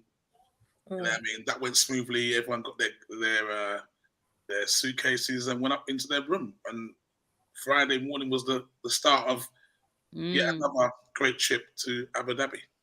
Okay, so what can we expect this year? Oh, well, so for those who went on year one, and I would say the second one is year 3, but it's, because obviously it's 3 years. And the first and second one, we were staying at the Intercontinental Hotel. Yeah. Which is a fabulous hotel anyway. I knew that I can play witness that because he was there. This year we've upped the game and we are now staying at the Fairmont Hotel. Now, for I'm staying there next month. I'm staying there next month. Oh, is it? In what country? Abu Dhabi. Oh, okay. So then you'll see it. Yeah, I'm going there next month. That's mad. You'll be able to tell us all about it. Yeah, I'll tell you all about it. I'll take some content there as well. Yeah, please. Yes. For promo. Yeah. So this is like and I don't want to by no means put down the Intercontinental, but this is like staying at the Hilton as regards to the Intercontinental, and staying at I'm trying to think of a hotel that I've been in the city that's a bit higher than that. You know what I mean? In the Hilton. Yeah, like it's a different level. Like Shangri-La. Yeah, we're staying near the Shangri-La. Mm. So you know what kind of that strip alone is like going to Mayfair. Mm. Yeah, so it's a very upmarket area. The hotel is ginormous. The rooms are literally double the size of what you was in the Intercontinental. They've got some great restaurants, fantastic beach area. You're on the beach. The hotel's on the beach. On the beach, yeah. There you go. Yeah. Amazing. So you didn't know that's where we were staying? No, I knew we wasn't staying at Intercontinental. Okay. I can never remember the name of the hotel, so when everybody asks me, I'm like, I can't remember. Menopause is kicking up my brain. I feel lonely. I can't remember. I didn't know, but I knew we wasn't staying at the Intercontinental. I knew that. So even when I booked the rates for the Intercontinental, and then when I was looking at it again, I was like, I liked it, but it weren't worth that. Do you get what I'm saying? So I thought, I'm not paying that, and it wasn't kid friendly. Yeah, everything's gone up. Right now in Abu Dhabi, everything is gone through the roof. Like, so you have to kind of get in early, get your business done and dusted, and think. But like this, the hotel. So when you go to that hotel, you're kind of like in your own area. So, no, he wasn't there, was it? Trish, was you there when we were at Atlon for the first time? Was you there? Yeah. Okay, so it's 3 doors down from Atlon. Mm. Okay. Yeah. So it's a fantastic hotel. We went to Atlon first year, right? Yeah, we did, didn't we? That's when we had the all white party. Yeah. That wasn't Atlon, was it? With the route, was it the? No, you weren't there. You didn't go. Also, we ain't been Atlon then, no. No, you haven't been Atlon yet. Yeah. So that was called, that place was a club. That's no longer open anymore. It's been closed down. Yeah. So it's a very nice area. It's not like Intercontinental where you could jump in a cab in 5 minutes and you'll be in town, but it's about 15 minutes away from where the mall is, where we went for the boat. So about 15 minutes. We've got some new clubs this year. Got a rooftop club, 3 floors. Mhm. We got a new island for those who didn't go for the second year. We're going to do something completely different. We're going to do some sightseeing that we never did last time because we partied all the time and didn't go nowhere. You know, yeah, it's really selling quick at the moment. How many tickets? How many packages have we got left? We're down to our last 6 packages now, which is, if you break it down, that's 12 flights or 6 rooms. So if someone takes a single supplement, in fact, it goes into a lesser room. So I'm saying, so it's moving. People are booking, and some people are obviously, the cost of living in the UK is causing some people to have to think twice about where they're going. But I don't want to be morbid, but the amount of people that are dropping out, I don't think that people should really take their time and go where you want to go and do what you want to do. It's it's not. And I'll put it straight. It's not a cheap holiday. It's an opulent holiday, and it's as you all 3 of you know, it's a country that is clean, well kept. Behavior is paramount. As we already know, but it is going to be a really great trip. I put some new things into play that you'll get to find out about when we send out the itinerary. But yeah, we're gonna have a good time this year. I mean, I pulled out a lot of stops this time. Right. Yeah, we're looking forward to it. We're definitely gonna come and turn up and bring as much of it live to the public here as we possibly can, as well as we want to do like a proper correspondence whilst we're out there. So now we're definitely looking forward to it. It's gonna be great. So I've always said that, like, getting into the promotion game and like hosting our own events and so on and so forth, I've learned a lot from you. And you've always said, really? Because I can't do some of the things that you lot do. But that's because you've given me it's transferable skills, if you like. So in terms of promotion and putting things together, how does your brain work? How do you do it? Well, it's a hard question, but I've been watching you for the last 20 years do dances, come up with brands, and 9 times out of 10 win. Do you understand what I'm saying? So it's how do you keep it fresh for so long? Like you said, I've pulled out some stops. So what made you want to make Stamp different? What ticks in your brain? Is it that do you think, well, this is what I would want to do? Or do you just feel like I need to level up on myself? Well, as you will know, Stamping a Foreign Country was kickstarted by me doing an event in Tottenham Green Leisure Centre. I gave you a warm time apart. Yeah, it fell apart, and the drinks ran out. Yeah, there was no fans, there was no drinks. All right, Nick. And he didn't ask for help. That's what irritated me the most, is that you got a bag of people around you and he just does everything on his own. That's why I'm asking the question, how does your mind tick and how do you think you've progressed from then till now? What have you learned? I think for me, like, ideas have always come into my head as regards to promotion. I don't know. I mean, go back 2 years when I stopped smoking weed. Prior to that, a lot of my ideas came from ganja. It leveled me out. Where some people, I can't spin 2 tunes, so I don't know what that was. I just saw something come up in the room. Yeah. Hassani. Who's that? Hassani. Okay. Jefferson. I don't know if you know him. He plays with Dodd and that sometimes. Okay. Yeah, so sometimes in my head, I used to smoke. Well, I smoke quite heavily, and it used to give me inspiration. It used to give me ideas. It used to make me think a lot and push things out that maybe were not a great idea, but could be made into a great idea if you spun it in a certain way. And that was where it all kind of came from for me. Even with the stamp, if I knows the history of that and things that kind of came to my head.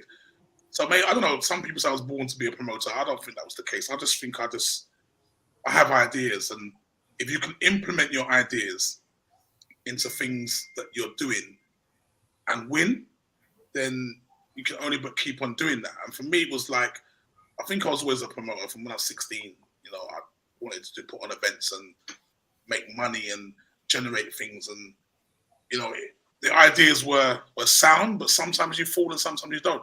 And I'm not going to lie, I've been very lucky in the 30 plus years I've been promoting. I can count on maybe on one hand when I've lost my shirt, so to speak.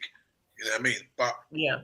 it's a process that I go through time and time again. And now that I don't smoke anymore, the ideas don't come as quick. They come, but they don't come as quick. And That's interesting. I second guess it sometimes. You know, like, Right. should I do this? Should I do it? Stamples, I think, was always going to be a natural progression. But obviously, you would have thought that I would have taken it to the United Emirates. So, you know, you're always thinking about places like Spain and Portugal and those kind of Caribbean or something. You know what I mean? Lady So, V. Henry says yeah. he knows how to market his product. Yes. So when I decided to go to, you know, Abu Dhabi, which was like, even for me, was like way out of my comfort zone. You know what I mean? Like, I didn't know what to expect. You know, all those rumors that we hear from time to time where you can't do this, you can't do that, you can't drink, you can't walk left and right, they spin around in a circle, they arrest you. Those kind of things. It was just a lot of stuff was, you know, being put out there, and I thought I need to go and see it for myself. So obviously, lucky for me, I had a little contact out there. So, you know, and it, you know, from the first year we did it, I said to myself, yeah, this is going to be something I'm going to be trying to work on. Continue. Even now, I'm in the process of going somewhere else to see if I can spin it elsewhere. And I mean, but you know, you can't forget where you first went to. Yeah. You know what I mean? I made it work. You know what I mean? So Yeah. in that retrospect, but yeah, it's even like now I'm on my third one. I still have sleepless nights. You know what I mean? I still wake up thinking, oh, did I do that right? Or is this gonna work? Or Am I doing it properly? yeah, but I think as you get, I mean, maybe I think for me, I think as I was getting older, and I know that us as people want a little bit more. People were getting bored with the same club. Obviously, as you well know, in the lockdown, we spun out of clubs because we couldn't use them and went into day parties. And now people are doing day parties. So there's always a natural progression from one thing to another. And for me, my natural progression was to go abroad, because if you know, people who like opulent things or like nice things will save their money and go and do. Yeah. You know, and not everyone wants to go on a party holiday. Some people say to me that if I'm going on holiday, I want to go on holiday with my spouse or my family. I don't want to be sharing time with everyone else. But the good thing about Stamp the Abu Dhabi experience is you have choices. You don't have to come to every party. You don't have to come to every rave. You can come to some, and you know, if you're in a country where you can do other things, then it's a good look and it's a win-win. Yeah. But yeah. I was talking to Dion, BCP, and she said that musically, this year was better than the first year, which I found hard to believe. She said that they went into their record box and their record archives, and it was just something to see. So, what can we expect musically? Well, you know, we had conversations about a lot of things. I'm not really one of those kind of promoters who dictate what you must play. But, you know, if the public talks, I have to, you know, level out the ground. And we did feedback forms on the first year. And, you know, reading through those, there were a lot of genres of music that were missing. And I wasn't happy with that. And if people are going to pay that kind of money to come to another country, you better perform accordingly. Right. And also, what they failed to understand is that in that country, there are people that are from London, expats who work out there. So they're expecting a lot more from us than just, you know, the basic crap that sometimes we can churn out in dances over here. So I had a word, not a drastic word, but I did say that, you know, you lot can play a lot more than that when you play. And I didn't tower over them or tell them how, what. Sometimes it's just a vibe. But they did play a lot more music this year than they did the first year.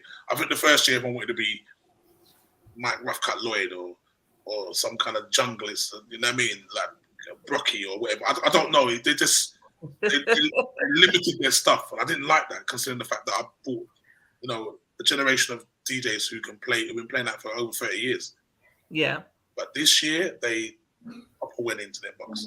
I mean, Yeah. with the addition of a female I DJ, thought the music was fantastic the first year. it was. So- It was. But you see, there were people in Abu Dhabi who were saying, "How comes we didn't hear this type Rare Groove.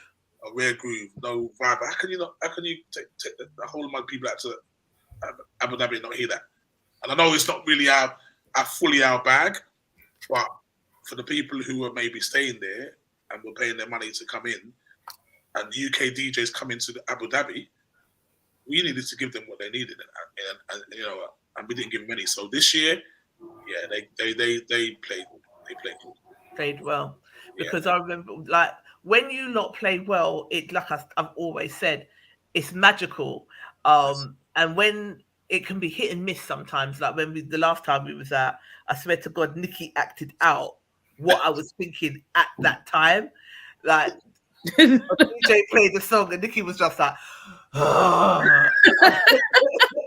and that's what I was thinking in my head. And she did it at the exact time. I was dead. Remember, I was crying. She did it at the exact time. But when you not get it right, you get it right. Yeah. So I'm looking forward to it. I really am. So, and that's the thing. It's not even like you're saying when they look get it right. It's when the DJs that you're paying, when they get it right. Because it wasn't Nigel that I was making up a face about. You understand? it never would be, yeah. That's what I'm saying. So it's not special touch. Do you know what I mean? It was somebody else, like you said, that plays a genre of music and came and thought he was a drum and bass DJ. Like, what are you doing? Like, no. Good to know consumers are being heard and things implemented. More of these promoters need to do that. Lady V. Sammy said, I need some rare grooves, my favourite genre. Yeah, that's always going to be played. I mean, everything will be played accordingly. I mean, to be quite honest with you, I mean, I'm not going to blow anyone's trumpet here, but Lolly put the cat among the pigeons because she played some stuff that maybe they didn't think she was going to play. And I think that made people turn left. Fix up themselves, yeah. Lolly shone on that. I mean, I've heard Lolly lots of times, and I like Lolly anyway. But in Abu Dhabi, I had to high five her. I said, "Go on, girl." And you could see the man named Trish, like you could see it. They were like, "Rah, good." I said, "Good." She didn't come to play games. And the thing is, she come in her sexy clothes and everything, and she smashed it on the DJ set. Like she smashed it. She absolutely smashed it. Yeah, she did. Honestly, Had a good set. That's what I'm saying to you. Like, I mean, there was a big.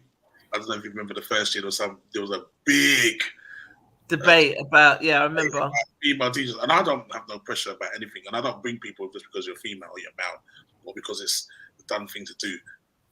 You have to bed into me in my head before I say to myself, "I'll take a risk." You know what I mean? And I'm not saying I took a risk really, but it was time. It was time for her to do what she, show what she can do. And gladly she didn't flop or fall down because it would have been not once. Game over. Yeah, not once. Not once. So she did her thing, but it's. I mean, as I said, you got to listen to what the public say. You got to listen to what people put down on paper. Otherwise, why are you doing it? You're just doing it for yourself. You know what I mean? You've got to give them what they want, and that's really where we're at now. And I'm heading into my latter years now. Am I going to sit here and say, "Oh, I know best"? So I'm not going to do what you do or say or listen to what you say on paper. You're giving your views, and that is important. Mm-hmm. You know what I mean? Yeah. Well, all right. So that stamp, give us the dates, goods, and how they can book, please. So it's the 26th of October to the 2nd of November. It's going to be 7 days this year. So people were complaining that 5 was too short. We've added an extra 2. All the early bird packages have sold out. We're now down to our last 6 standard packages that are £1,310. I know that sounds a lot, but it's only £20 more than the early bird. And I know some people didn't actually realise that because they were saying, "There's so much money." But no, £20 more. It's you want to book, you can go onto the website stampexperience.co.uk. That's stampexperience.co.uk. Or failing that, you can call the office number on 0203 633 8464, and you can get yourself in check. You get still time to go. Some people were calling me, the other day. So I've heard everything's sold out. It's not sold out completely yet. But yeah, get on the case. Get your £100. We've got 6 packages left, so that's not a lot. Yeah, it's gonna go. It went the first year. It went the second year. It's gonna go the third year, innit? So, just book your packages. Come out. I've got a social media team now in Bravado. They're gonna come out and film everything and do what they need to do. No disrespect to my last cameraman, but you missed some shit. You know what I mean? So it ain't about that life. We're gonna make sure Bravado come out. No pressure. And get our stuff. And yeah, it'll be done. It's always done properly, but sometimes there's things you can do a little bit better sometimes, and that's what we can do here. Looking to make it a better experience every time we do it. Yeah, no, definitely it will be. All right, so you're gonna stay and chop up some topics with us. Yeah, so am I sticking on your side? No. Okay, cool. Fine. All right. So to answer your question, so Goody, we are asking. This is a question. Can you see it? Black women. When was the last time you received it? Why are you laughing? What's healthy love? Exactly. That's what we're just talking about. What do you think healthy love is? But he's put a hashtag there. Look, it says hashtag not a family member. So from a black male, so it can't be from your mummy, your daddy. So romantic love. Yeah. Romantic love is saying. What I'm saying, romantic love. Is that what is it? Healthy? That's defining healthy love as romantic love. Huh? No, he's asking. What do you think healthy love is? Huh? What do you think healthy love is? Healthy love. I don't know. I don't know how to define that. Is that good love? Is that active? I don't know. Are we talking about the sexual side of love? We're just about love as a whole. Like a non-toxic love, I would assume. Yeah, like a non-toxic. A happy relationship. And I find it quite worrying that because I asked that question and there was crickets before you come on the screen. We were like this. Yeah, I'm just trying to I don't know. We don't know what healthy love is at our age. If we can put it into words, Well, the thing about it is what's Mike Shaw saying healthy love is? Is that someone who loves you hard? Is that someone who looks after you, loves you? Know. It's not there's too many different sides to that question. Is healthy love? Yeah. Love is love, isn't it? Yeah, I don't know. It's not a one size fits all, neither, is it? Because what he responded to says, he said, I just wanted to generally find out if there were any ladies out there getting that, and if they could possibly give some positive stories, basically. So I don't know, I could easily say that, I'm going to Southport this weekend and my husband's staying at home with the children. That's healthy for me in my relationship, in my marriage. Don't laugh, Goody. Why are you laughing? It's true, because I need to be able to be free. I don't. How are you defining that as? No, I'm saying that Mike was saying that he wants to know if women give positive stories of healthy love. So I'm saying in my relationship it's healthy because my husband doesn't tie me down in no way whatsoever. If I say I'm going somewhere, then he's happily, all right, fine. Where are you going? What are you doing? Who are you going with? Okay, cool. All right, have a nice time. Okay. For me, that's healthy. I get trust. I don't get questioned. I don't get the narcissistic, bloody gaslighting or nothing like that. Yeah, nothing like that. So for me, that's healthy. Okay. I think, I don't know, when I think about a healthy love, I think about a love that's honest, transparent, it's reciprocal. That's the first step, and it's a love where you feel safe. You feel safe in that love, you feel safe in that energy, and it allows you to be yourself. for me. Exactly. And you know that you are loved. You don't have to keep guessing. That's it. Yeah. That would feel like a healthy love to me. That sounds like something. I suppose I hear that. Yeah. You know, and it is also healthy as well to have disagreements and debates and stuff like that, because otherwise how are you going to know how that person thinks? So again, that's healthy to have conversations, to know their views on certain things as well. But you know, all of that kind of comes with time. Do you know what I mean? I even said something to my husband the other day and I was like, but I knew it. He's like, well, how did you know? Because I know you. Like, we've been around each other for a very long time. I know what your next step is going to be in literally near enough every kind of situation. I know how he's going to respond. Do you know what I mean? So, because we've learned that about each other. So now, you know, I think our healthiness comes with just knowing each other and inside and out, that we are just cool. He can sit upstairs and I'm downstairs and we're just cool. We can sit next to each other and just be, you know, we can even Have a comfortable silence and talk without talking. Do you know what I'm saying? Like, yeah, that kind of stuff. So all of that in itself is healthy as well. It's safe. Yeah, exactly. That's it. Exactly that. And everything we say and do is safe with each other. So yeah, that's healthy. Okay. What do you think, Trish?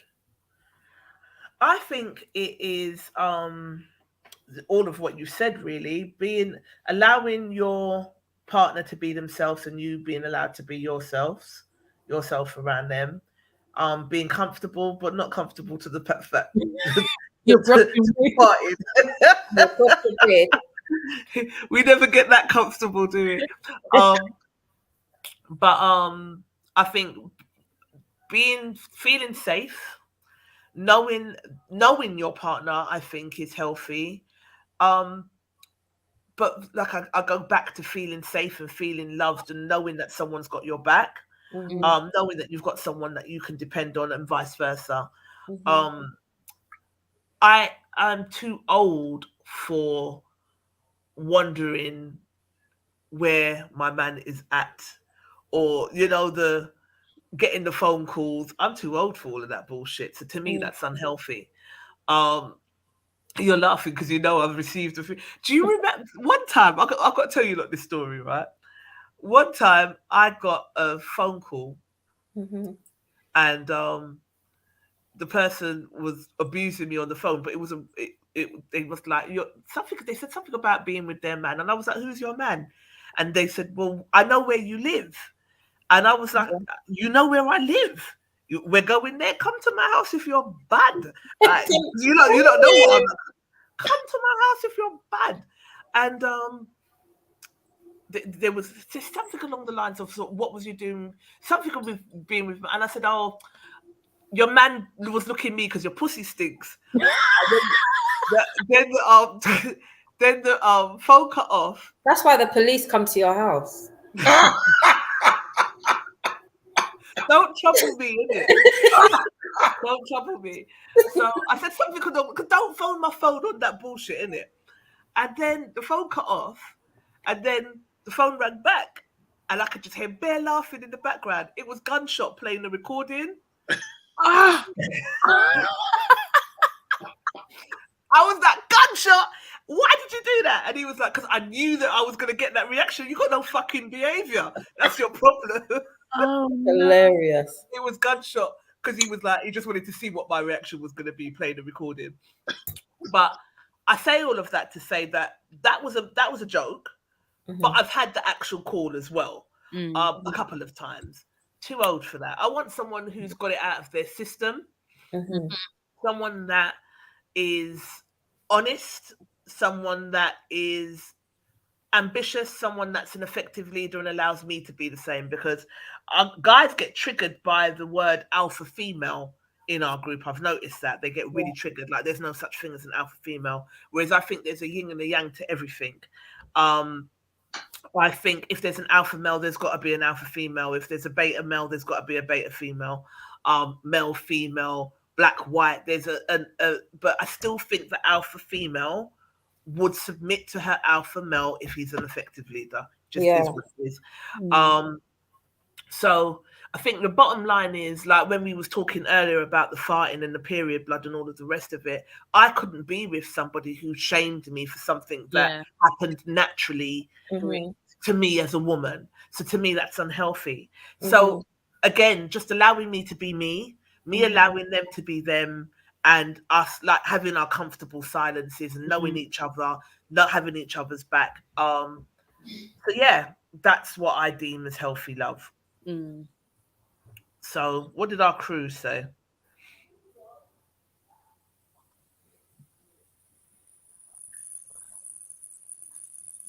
Read for me.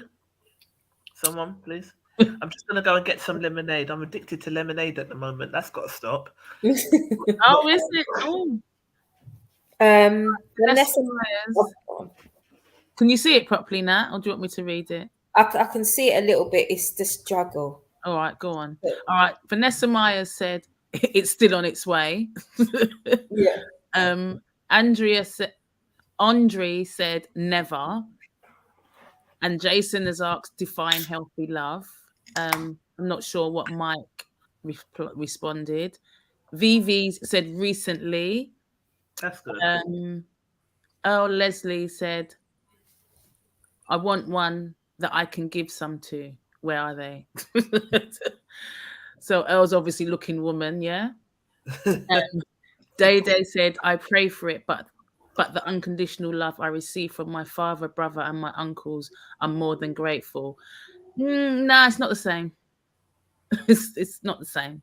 If we're talking about romantic love, your dad could love you, brother, everyone. It's not the same thing, I feel. But obviously, that's still like she said, it's unconditional, and it's from a black man, I suppose. So hopefully, she's got lovely black men around her. Rose is receiving now. Good on you, Rose. Colin Williams said, is it her birthday? No, you're rude. That's what I said. Alta. You're rude. But is it her birthday? Davina said, my memory doesn't go that far back. It's been so long. Oh, that's sad, actually. Yeah. Was that the last comment? Yeah, go on. Yeah, that was the last one. That was the last one. Yeah. So DJ Amorous says, it should be, when is the last time you accepted healthy love from a black man? Why would it be when is? He's saying, so I asked him, so are you saying that black women are unable to accept healthy love unless it's toxic? We're unable to accept love unless it's toxic. So he came back and he said, I'm not saying that you're unable to accept love unless it's toxic. What I'm saying is you guys would write off a man for his weight, write off a man for his height, write off a man for his shoes, and then say, oh, his shoes, yeah. But it might be a great man in those shoes that will give you the love that you're looking for, but we will write it off because they've got bad shoes. Because they squeeze their laces too tight, and it shows a bad lack of judgment. Natalie. No. And isn't that just down to your preference then? Yeah. You don't want somebody who's overweight. You want someone who's a bit tall or a bit muscular or whatever. So isn't that just preferences? Just like I know enough men that don't want skinny women or big women. It's a preference, isn't it? Yeah. People say things like they don't want women with children. They don't want women that's done this or that. Yeah. And it's out. So I think if you don't want a guy that with bad shoes that squeezes the laces tight and cuts off all the circulation in the soles of his feet, you're allowed. That's a bit much. Whether he's we can change the shoes. No, I haven't got time. No, I'm not doing that. I'm not got one. No, I'm not gonna get with someone and start doing like got one with them. They just need to come ready. They need to come because that's hard. When someone's got bad taste, that's a hard thing to kind of get out of. Good. So what do you think on this? I was still trying to get over the shoes. It's a real gripe. Is that still a thing then, ladies? Shoes, No, it's just yeah, I me. think so. Huh? And teeth. No, I know teeth could be a deal breaker, but is shoes still a thing? You know what? I said this before. It's not. It doesn't have to be a designer shoe. It's not that. It doesn't have to be an expensive shoe. You could have got it from Shoe Zone. You need to know how to drop shoes, because if you don't drop shoes properly, it ruins the whole everything. It just ruins. It's so off-putting in a way that I can't even explain. Or if you don't get shoes that look good on your foot, if you know you've got a size 12 foot, don't wear wallabies. That looks wild. Like, you need to know, like, there's just different. I don't know what you're doing. Do you know what I mean? It's just like knowing, or like guys that have got really long foot, yeah, and then they'll put trainers on and they'll squeeze the absolute living daylight out of the trainers, and I don't. It looks like a hot dog. I hate that shit. I hate that shit. It actually makes me physically sick. And I'm not a shallow person. I promise you. I sound so shallow now, but I have to say, it's the first thing I look at. I don't know why. The first thing I look at is shoes, and if the shoe doesn't fit, as they say, again, it doesn't have to be designer. It doesn't have to.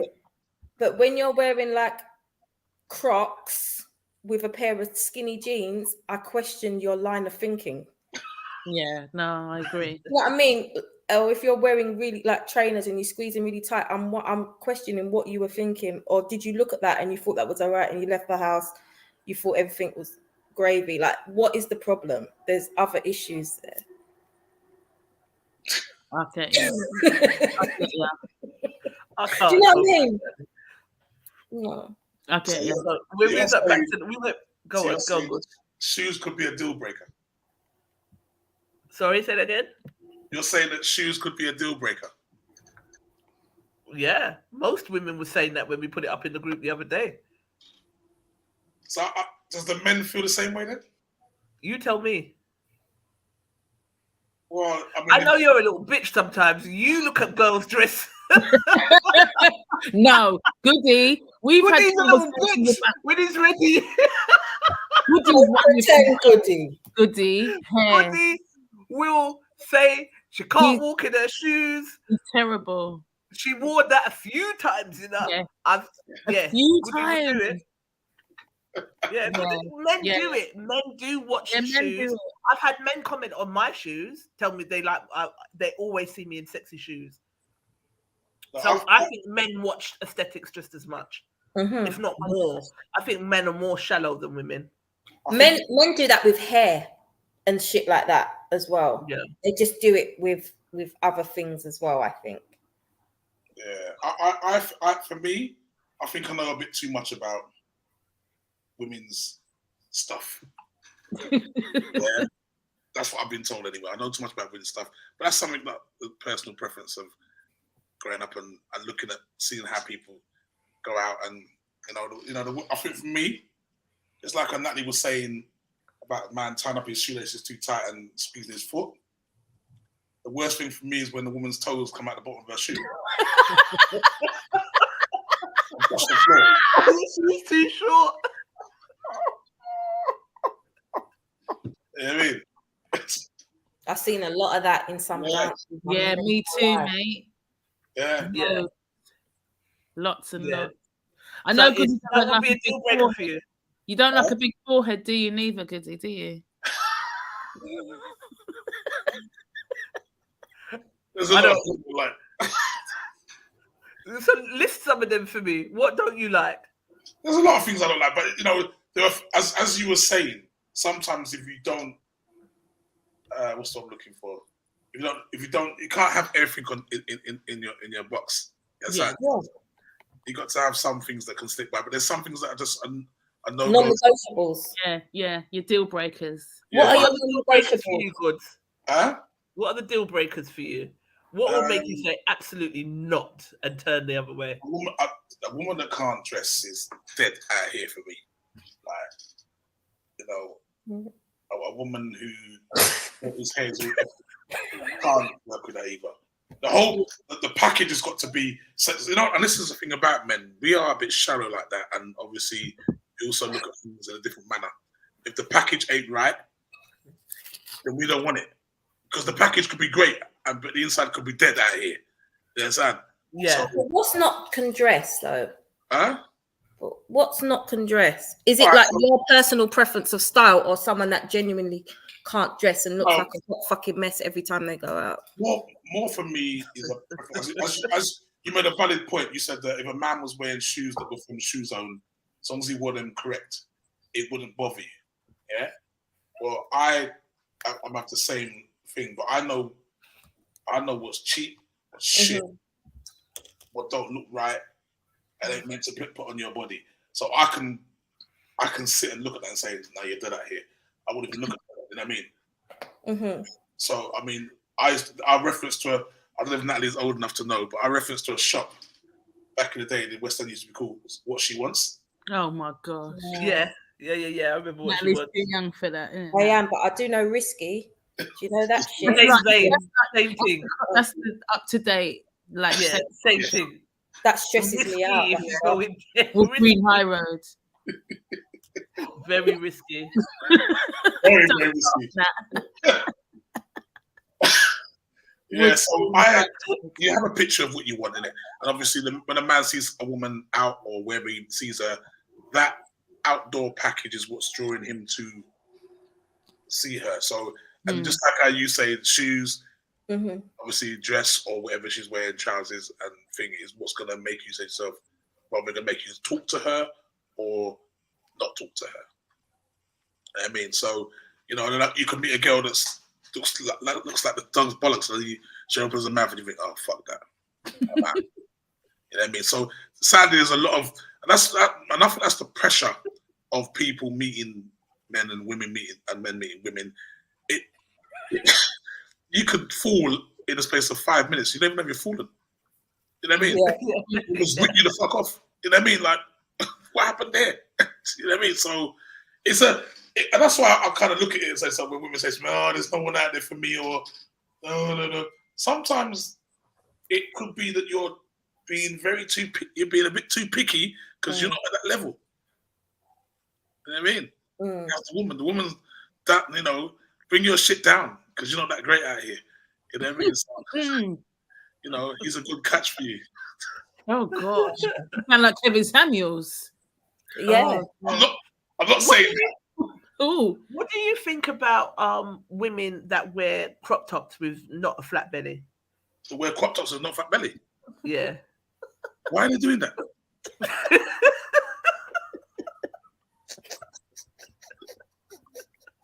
What? Because there's a lot of people out here that don't give a fuck at the moment. Yeah. I'm really hard on myself, so I'm not wearing certain things. yeah. Do you understand? But there's people out there that just don't give a damn. So it's a no-go. They can't wear it if they got a flat belly. But you see, there's something about it. Some women out there wear what they want to wear, whether they got flat belly or not, and feel good about themselves.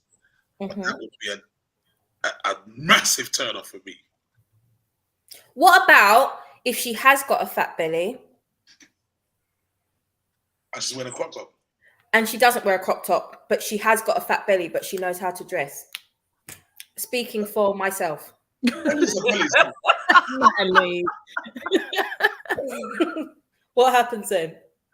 Look, none of us out here are perfect. Yeah, we've all got some kind of iniquity, you know what I mean, that we don't like about ourselves or whatever, blah blah. So, and people can dress around that. You know what I mean? You can't always hide everything. You know, but if you've got a little bit of a belly going on, there's a way of dressing around that. You know what I mean?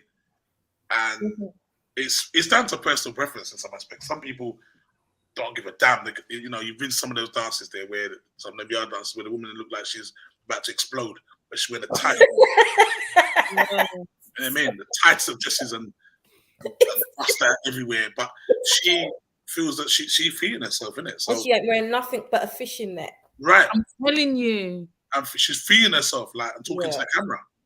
You know what I mean? So I suppose it stands to the thing, but like for me, Remember, I've been playing out on this circuit for 30 plus years. I've seen a lot of things that are like, ooh. You know what I mean? That's not a good idea. You know what I mean? But we get, as I said to you, as we get older now, people they want to wear what they want to wear, but they're not everything is for everybody. This is what I'm saying. Yeah, it's true. My mum, yeah, and my mum's Jamaican, right? And she always used to say to me, just because they make it in your size, don't mean you must wear it. Yeah. My mum always used to say that to me. Like, so, and my mum wasn't a little lady, she was, you know, of a decent size, and she'd be such, no. Just because they make it in your size. Like you said, then women that are busting out wearing fishnets later, what are you doing? But I mean, I love your confidence, but I mean, cover up a little bit. Some things do not need to be seen. Yeah. Saying, good for them. I'd love to not give a fuck about what I'm wearing. Because sometimes you've got to just live your life for you and not everybody else. Do you know what I mean? I get that. But, you know, for me, I think there's a limit. And there's a limit to what I want to see as well. Yeah, because I'm sick of this shit. I soon wear crop tops. Right. But what if you have a partner? Yeah, I just want to take it here for a second. But what if you do have a partner and sometimes they just out here getting it wrong? Do you tell your partner, don't fucking wear that shit? Or do you just let them because you don't want to start an argument, especially with women? Because honestly, I'd be really butthurt if my man told me I look like shit in my outfit. So do you tell? But I'd want to know at the same time. To tell me, yeah, but I'd want to know at the same time. It's the way you say it. You look like a hot fucking mess. It's the way you got. It's the way you say it. You got to be, you know, diplomatic about saying what you say. But yeah, apparently, I think my eyes give things away. I don't know. I can't just like my face says it. You know what I mean? Yeah. What's wrong with you? Nothing. I'm good. But you keep looking at the same thing. We're looking and thinking, what the fuck you got on my child? We can't say that. So you got to be nice and say whatever comes to mind. It's not too. Women are very touchy about stuff like that. So if the woman's not feeling 100% anyway, and then you go and put that on them, they're not going to come out. They're not coming out. They're staying in their yard. I'm not coming in. You know what I mean? Or I'm staying at home because, you know, women become a bit. So you wouldn't say anything good. You would just leave them out there. No. I'll say something, but you've really mess. You just got to know how you say it. You just got to know how to say it. If you say it. What if they don't want to change their mind and they still want to go out looking? You can't force the issue, can you? So you got to just, if you force the issue, then 9 times out of 10 they're not going to come out. Yeah. And then you got a problem in it. But the thing is, women, we got a cheek. We're very sensitive. We want to know, but it would still hurt our feelings. But if our man goes out, we'd be like, "What the fuck are you wearing? Take that off." Like we haven't got the same kind of sensitivity that we. Right. Like, oh my god, no, you're not coming behind me with that. That would be the woman's response. Yet we'd expect like a really sensitive. We're telling you. But a man would most of it. See, that's the difference. A man would say, "I don't care if you don't like it. I'm wearing it anyway." Yeah. That's what a man would say. You know what I mean? Especially if he's feeling himself. It would roll off his back. Yeah, like if he's feeling himself thinking, I look good in the mirror, and then you see yourself, you're like, boy, what the hell you got? Man, come on, man. Yeah. You know what I mean? Then, but it depends. Me, I'm not being funny. Nobody can't tell me to make an actress, so I'm not having it. I don't care if it's like, I'm not having it. Yeah. I feel say it looks ting. Nobody can't tell me don't look the ting. You have an opinion. I don't like that color. Yeah. Wear it something else. That's fine because everyone's got a different opinion on what people wear. But I know my shit, so I'm not taking it. I'm not having it. You know what I mean? And and I've got a bit of a belly now, so I will mind how I go, kind of thing. You know what I mean? But yeah, it's. I think it's a personal preference. I know someone was saying that how you're not coming out with me if you're looking in that way. You're not touching the road. You're not shaming me, but you know what? Sometimes you got to bend. If it looks like someone that look like a clown, you know what I mean? Then what are you worried about? You know what I mean? So that's how I see it anyway. I mean, do you tell your friends, like they said, if they look mad? That's a difficult one. So say you went out with Nigel and he started looking crazy, would you be like, rude boy? Not. Well, that's a reflection on us as a sound. So you don't want no one to be berating your brethren when you're playing that. So you know what I mean. But that's a difficult one because that could cause a lot of problems within yourself if you tell somebody, "What the fuck is that?" What do you think? But have problems at home. Well, problems at home, you know. You know what I mean? I would want someone to tell me. I don't want to go out there looking. How would you feel? Would you want to go still? I'd change. If I can't find something that looks better, then I'd not want to go. I'm not gonna lie. So if I try and change, but nothing is dropping, then I'd be like, I'm not going.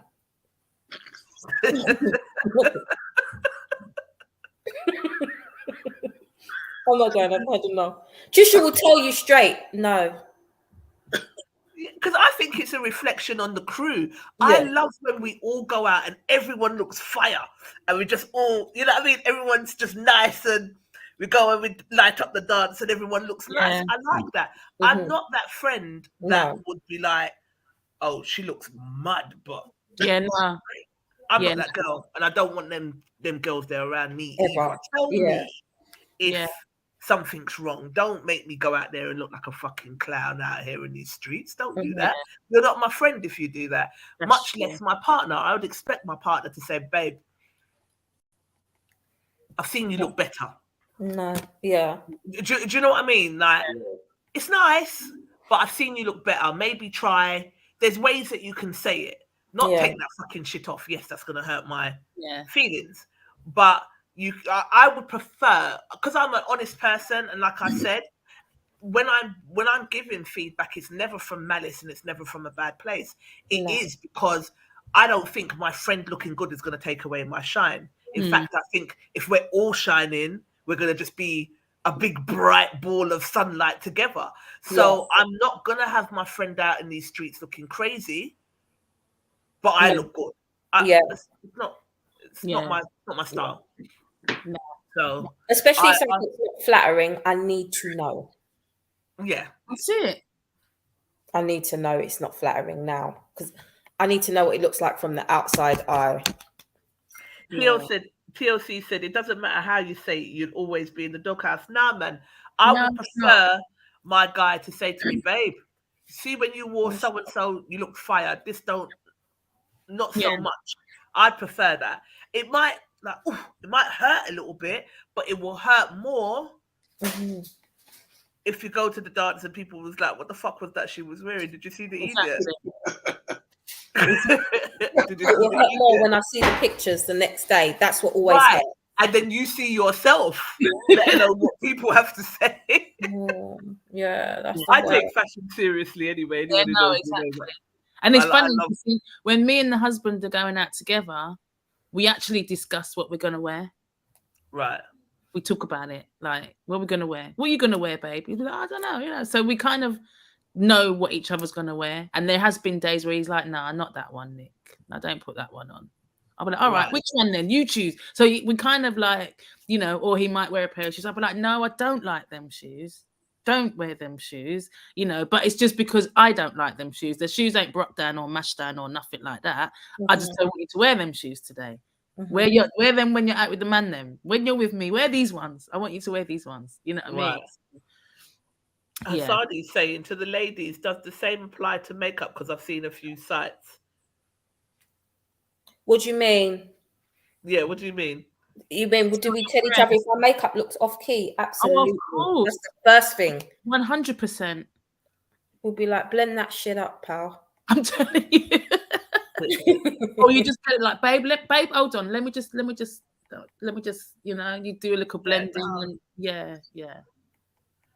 I'm always gonna say to my friend if something's not right.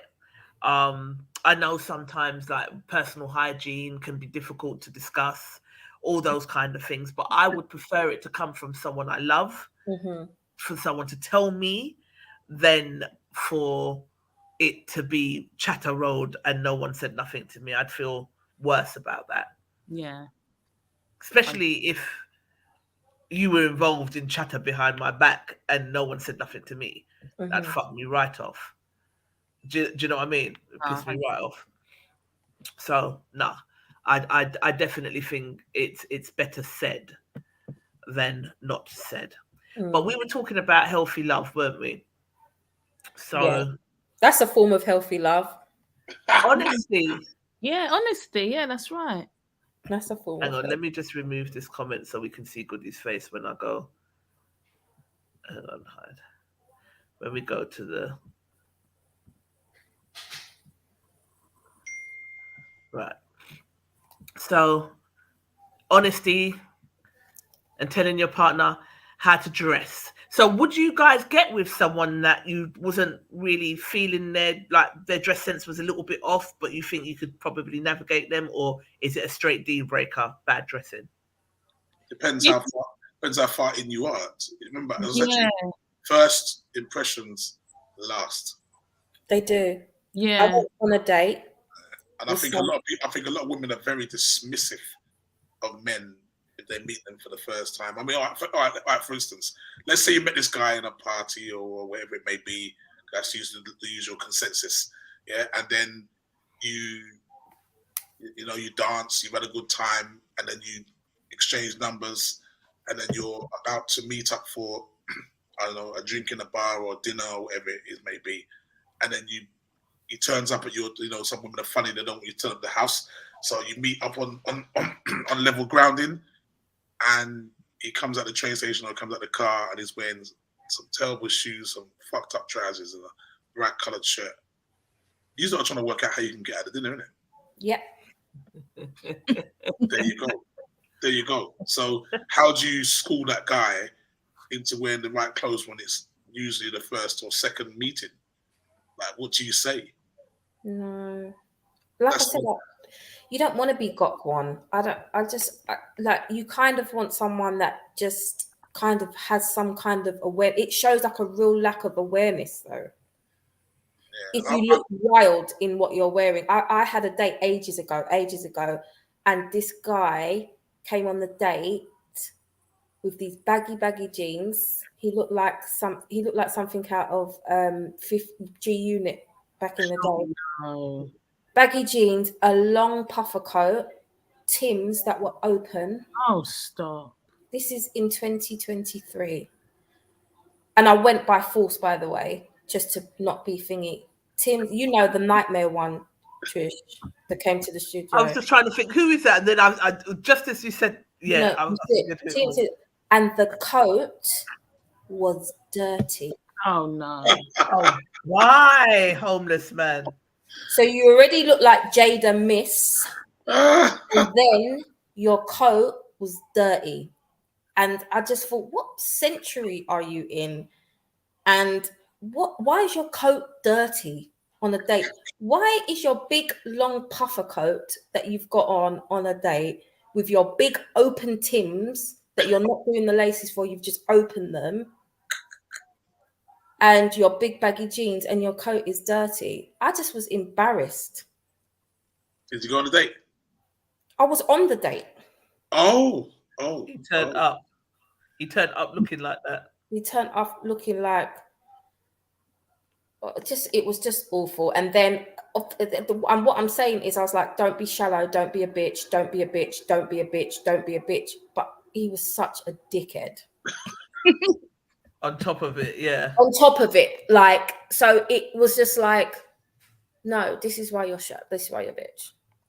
Because his clothes, his dickhead clothes matched his dickhead mentality. Yeah, it just was wrong. And I just thought, I'm not giving people chances. Like, I'm not doing it. This is why I don't do it. And I was like, this is why I didn't want to go on this shitting date. I don't like dating already. Yeah, I don't like that.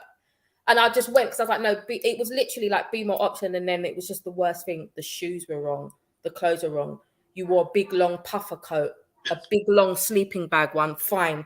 Done up in the place the whole time. Mm-mm. Like you were a 15-year-old shot in. Mm-mm. Yeah. And then you had like a little side bag and your coat was dirty. And then you wanted to come and view our studio and you brought your same dirty coat to come and see my friend as well. Because after that date, I would never have spoken to him again, but he wanted to view the studio. And I was like, business is business. If he wants to view the studio, he can, but I'm not interested. And he came to view the studio in your that coat that you cannot get rid of, that you can't even wash. Just stay in for the day. If it's the only coat you've got, stay in for the day and wash it. And that it was off-putting. I had a bad take. And I'm not a shallow person at all. But I was just like, what the fuck is happening? Like, where am I? It is off-putting. Yeah, I think when it's wild, I think I wouldn't give someone a second look. I wouldn't. I think if you can see that they've got some sort of, and that you don't like, I don't know, maybe they're wearing clothes that are too bright, like you said, or I don't know. When I met my husband, he used to wear, what was them bloody loafers? What was them flipping loafers, man? Patrick Cox. They're good shoes. I hated them. Huh?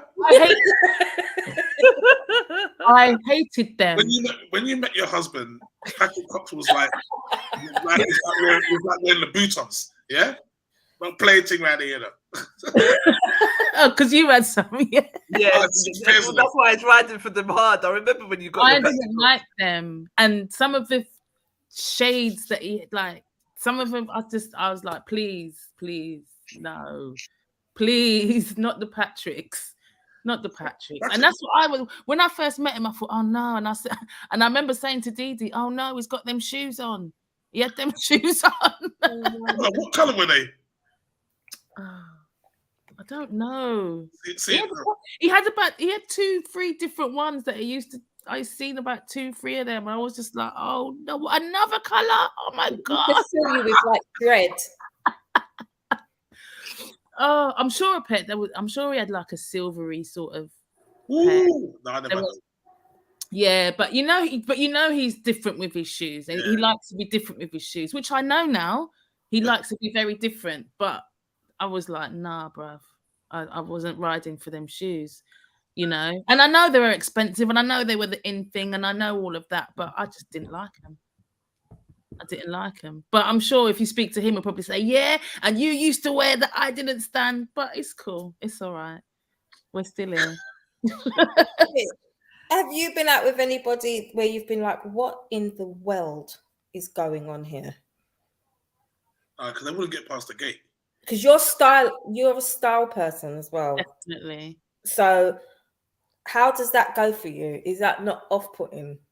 Would you gok one someone if they couldn't dress, or are you not doing it? I don't think they're going to get the time of day from me if they Mm. can't dress. If remember, in order for you to know that they can't dress, you have to see them outside of where you met them. The party or whatever, in a normal. This was online. Nowadays, it's online, or you can do those things or whatever. You can hide behind the camera because you don't judge anybody by what they're wearing behind the camera. But if you met someone in a club and they're dressed up in a nice particular way, and they got past the first base of you getting a phone number, or it may be, if you went to meet them on the second occasion, and you thought, what happened? You know, and I'm not a cold person, so no doubt what I would most probably do is change the dynamics of where we was going, because I'd be thinking, well, that expensive restaurant ain't seeing you tonight. So let's go and have a drink and have a chat. You know, and let's see what you like. If this is your thing, this is what you'd wear usually. You know what I mean? And try and bring the conversation around to there, kind of thing. And that could be a nice, you know, you don't want the girl to feel embarrassed or out of sorts. You do the date, you know, you thank, I'll call you. And I don't think I would call. And that is shallow. But men judge women on what they wear, and what they look like, and how their hair is, and what their shoes look like, and how their feet are, and how their feet are. Chip up toes is a no-no. You're dead out here. I know. That's bad. You know what I mean? So, and as I said, men get away with a lot more than what women will get away with. Used from our toes, from our head to our feet. But women now judge men so drastically that if you turn up in a bad pair of shoes, you might run for the hills. It's true. Because you know that this same dead food Ute had the cheek to tell me on the date, I was sparing his feelings because, you know, if I wanted to run you, I could run you. Yeah, into your pillow. And I was sparing him. I was being nice. I was like, do you know what? This is going to be over in a minute. Just don't worry. That needs to be mean. I was being cool. And I said something. I was like, oh, I yawned. And he's like, oh my gosh, am I boring you? I was like, no, sorry. I'm so tired. I had a late night yesterday. He's like, yeah, I was going to say, you look really tired. I thought, and you look homeless, motherfucker. I didn't open my mouth to say that, did I? Don't piss me off. And that is what I mean, it's the ones that you give the fucking chance have the cheek. But I was being polite, just going on the date. Literally, I didn't want to go, right? And then I thought, all right, we'll go, whatever. And then I'll go there. You're a hot mess. All right, I'm being polite until it's over. I don't have to talk to you or see you again. And then you want to tell me I look tired. You look like you've come in your bed. You just cut a hole in your sleeping bag. Right, and poked your head out of it. You look like you've been lying in that coat under the bridge for days. Don't piss me off. I thought we were going to have to run out of the hotel when they kept on the date that you didn't just cut it short. I did cut it short because he was like, "Let's go." I said, "No, I've got to go." The thing is, I've known them for years, and we hadn't seen each other for years, and then they reconnected. It's like, "Please, let's go out. Let's go out." So on a date, I was like, I'm not. And they were just like, "No, let's just go out. It's been years. Let's catch up." All right, if you don't want to call it a date, it was a catch up, but it's a date and whatever. So eventually, I was like, "Oh."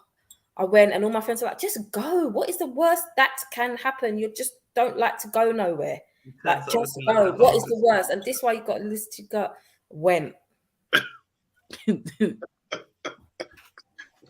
then the person told me that I look tired. I'm tired. Tired, you know. Rank. And out of order. With your dusty jacket. Yeah, right. Your sleeping bag. And open Tims. Who does that now? Tims. Who does that? And who wears brown Tims right now in this century? In this hair century, open. Oh dear. All right, so whizzing through so we could get to the next comment, the next topic, our final topic. Nika said last time she had healthy love was 2016. Joe Smith said, unfortunately, some women don't know how to accept and appreciate and understand it. I said what I said. Mm-hmm. What I call healthy now means never. Natalie, what's up with you? No, I realised that as I've grown up and I've evolved. I know I don't sound like I have from what I just said before, but as I've grown up and I've evolved and I know what I think is healthy now, I don't think that I've experienced that. Okay. No, I have. I know I haven't. I've had someone that's really loved me a lot, but it still wasn't a healthy love. Yeah, no. I get that. Candice Burke said, yesterday, today, and tomorrow too. Nigel K said, women don't know what that is. They only know the opposite, and that is what they are comfortable with. Ooh. What I don't know. It's interesting what men think we want. Anthony Young said something that was quite interesting and quite triggering. He said, this is why it is not only difficult to love a black woman, it's almost dangerous. Judging from these comments I'm reading, it would be suicidal emotionally to get involved. I believe they are far and few between you could be free with emotionally. What is he? Is he with a white person then? Obviously. It's got to be. So because a black woman is saying she has not experienced that yet, this is why it's difficult to love. And the emotional suicide is saying. You can't dictate another person's experiences. Because there was no comments in there that was slating off black men. No. They were literally just saying some women said they've been experienced it yesterday, today, tomorrow. Some people have saying that I'm in the best relationship of my life. Some people are saying I've never seen it. Sorry, that's dramatic. That's what you come with. And it made me think to myself, some of our black men really do not what they think like us. Women. Yes, they don't like us. It's worrying. So Lisa C said to him, all women or just ones with black skin? And then he said, Lisa, what was the headline in the topic of discussion? And I based my opinions on the comments I read. Mike Shaw came in and said the headline and the question I asked was to black women. Now, correct me if I'm wrong. You're a black man, right? We are. Come out of the Mic comment. drop. Come on, out of there. And in the young, it's a bit hard to trust black men because some come in sheep's clothes but are really wolves, just out to use and abuse you. And I really mean abuse you. I know that women of color deserve better from black men, and I agree. Some are divisive. Some come to pop you down. Some come with their baggage. Some come married and not let you know. All sorts of bullshit. That's not healthy, and it's not with the woman in mind. So it happens. Since before Christ, Jesus Christ. Lady Reed said, "Since before Christ." Oh, God. Christ BC, you know. Jeez. Christ BC, you know, that's deep. Denise Green said, too long ago, it does not matter how loving you are and you give your all. Some black men can turn a relationship into a horror relationship. I live in hope that my black prince is somewhere out there, and I will not give up. Yeah, It's out there, man. They're out there. There's It's out there because I'm not dating out of that. there. Yeah. I'm not dating out of that, so it needs to be out there. Yeah, exactly. But what I found interesting is that some of the guys are saying we don't know how to accept healthy love as black women. Do you disagree? I do. Some people might not, but not all of us. Yeah, you can't blanket statement like that. Especially if you're someone that's healed or healing and you know what you want and you're clear in your mind about certain things, you welcome that with open arms. I'm telling you now. And you're not accepting anything actually that isn't that. Yeah, I suppose so. But sometimes do you not think that women look at the pitfalls they were in and try to navigate around those, but in the process of doing that, maybe would not give a black man the full chance he deserves based on that? Based on what past experiences? Yeah, on their traumas, because they haven't healed, have they? Yeah. They haven't healed. And, you know, past experiences and past trauma do mess you up, can mess you up going forward. Do you know what I mean? It really, really can. Well, but you have to learn to unravel. Would you say you was all right? Would you say that? Let's say it's been ample time. I don't know what ample time is. You've come out of a relationship that didn't work out. You're now ready to date again. You date another man. Are you looking for? I know it sounds silly, but are you looking for the pointers or the red flags that took place in your previous relationship? No, but I think that you're not gonna. I think you don't ignore them either. Yes, that may be something that is minute to you could be a big red flag to her because of what she's been through before. Yeah. Do you know what I mean? Maybe that's what that guy. Some of the comments are saying that women don't know how to. I don't think it's they don't know how to. I think it's everybody, unless you're a person who met your husband or your boyfriend at the age of 9, and just with him now in your 60s, you know. But everyone goes through different types of relationships, from teens to adulthood, and every person you part with, you carry a bit of luggage with you. No one wants to admit that, but you do. You do. So is it that the black woman, because I'm just being that devil's advocate here, is it that the black woman, because men can be, dogs and so forth, so is it the black woman maybe dated 2 or 3 men over a period of time, is now looking at, because that's what they're saying, a lot of black women are going with white men now because they can't see it with the black men, because the black men, have traits, so to speak. So is it that then when you go into a relationship with a guy who may be the complete opposite of your past 2 or 3 relationships, you're still looking for that red flag? No, I can only speak for me. I think men are men, irregardless of the color. I've spoken to white people, and someone was telling me the other day about I was having a conversation with a good friend of mine, and she was saying she was having a conversation with a white woman, and that her white partner was a deadbeat dad and dead food as well. So I don't want to sit here and sing the narrative that the toxic traits lay in just black men. That's not true. It's not true at all. There's toxic people in every race, male or female. For me personally, you lot know I spend a lot of time single and celibate, and the person should remain nameless, but I dated briefly about a year ago, or whatever it was. And I went into it with an open mind. And this person presented to be a decent character. However, when you got close up, I'd be a fool to ignore some of the things that was cropping up.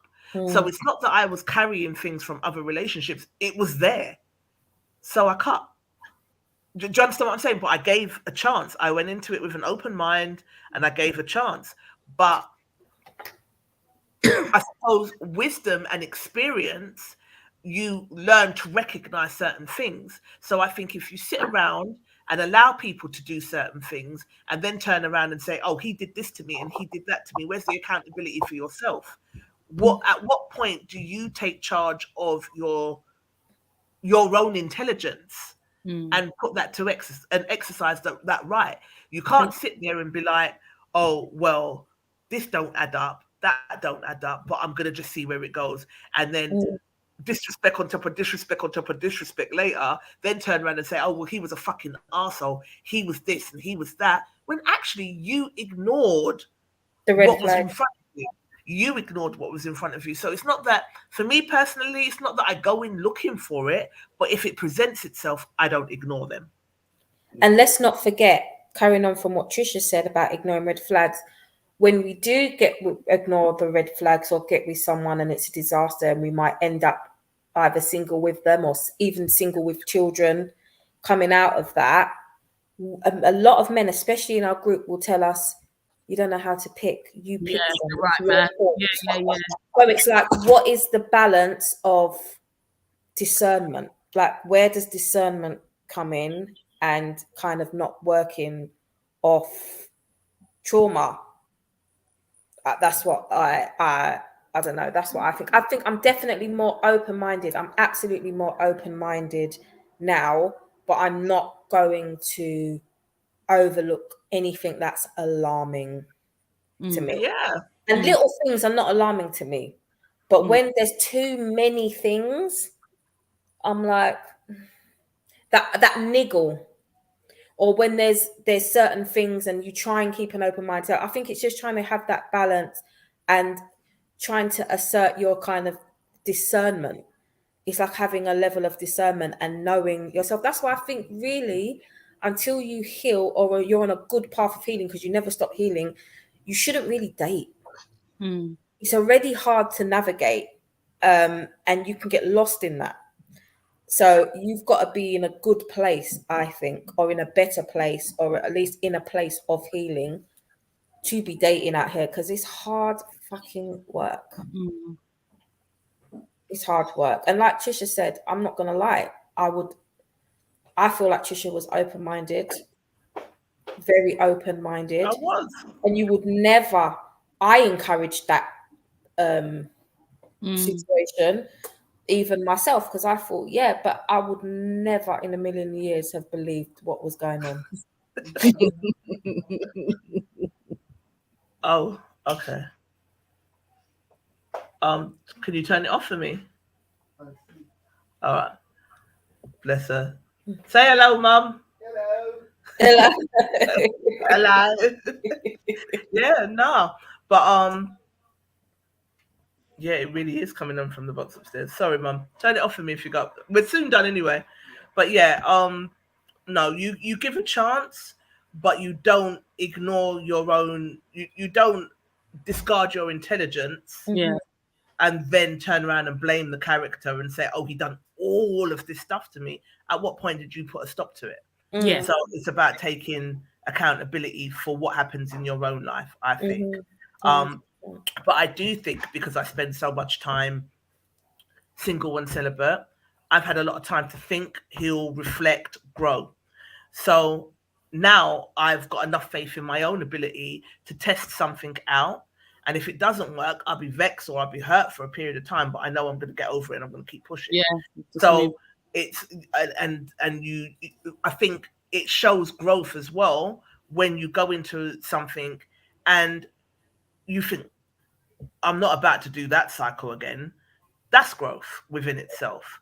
So yeah, no, definitely we'll try. But then I had a conversation with Gary Huggan the other day, and he was saying to me that someone that he dated, he thinks that the reason it didn't work out between him and her was because she was looking for little things. So I think you're right. In a way, sometimes people do go into relationships and things that are innocent to them is a big trigger to the other person. And he felt like she was just looking for things to be like, see, you're like the rest. So I think you're right. In some cases, it does happen. But for me, I will give you a chance. But if you have to make the maths make sense, the maths has to math. If not, you know what I mean? One thing I'm good at is fucking counting. So it has to. The maths has to math. Yeah. Do you know what I mean? It has to make sense. When it just has to make sense. What was you going to say? No, I was going to say when as a because a lot of men can, especially in the group, do complain about black women. So the question I would throw out into the group is, when as a black man is the last time you felt healthy relationship type of love, a romantic love from a black woman? Yeah. And it doesn't sound like they get it from us either, from what they're saying. Yeah. Doesn't sound like they get it. All right, final topic, because we've been on for a while. No police either. No police interruptions today. Your spouse is more important than your kids. No, ma'am. Hell no. That's nonsense. And anyone that believes that shouldn't have kids. Well, people in the comments, because I posted that, so I got some of the notifications for that. And people in the comments were like, "This is why things are not how they used to be." And in the Bible, it says, it says put your man before your God. Or people were saying that when they grew up, their father would get fixed a plate of food first. That's fine. Okay. But my kids' overall needs and my kids being there for my children does not come after my man. My kids' overall well-being comes before everybody. That's it. No question. Good. Yeah, definitely. You agree? I mean, but there are different aspects of that. For instance, if your kids are of an age, in their 30s or whatever it may be, a little bit of a bastard, mayhem in the yard or that kind of stuff. That's another dynamic. If you're talking about kids, as in the terminology, kids, little, not of depends age, on their parents. not of age yet, depends on us, dependents. Then no. And I wouldn't make any woman who I was dating put me over their kids, because if they did, you wouldn't want that woman. I'd leave you anyway. Yeah. I mean, that's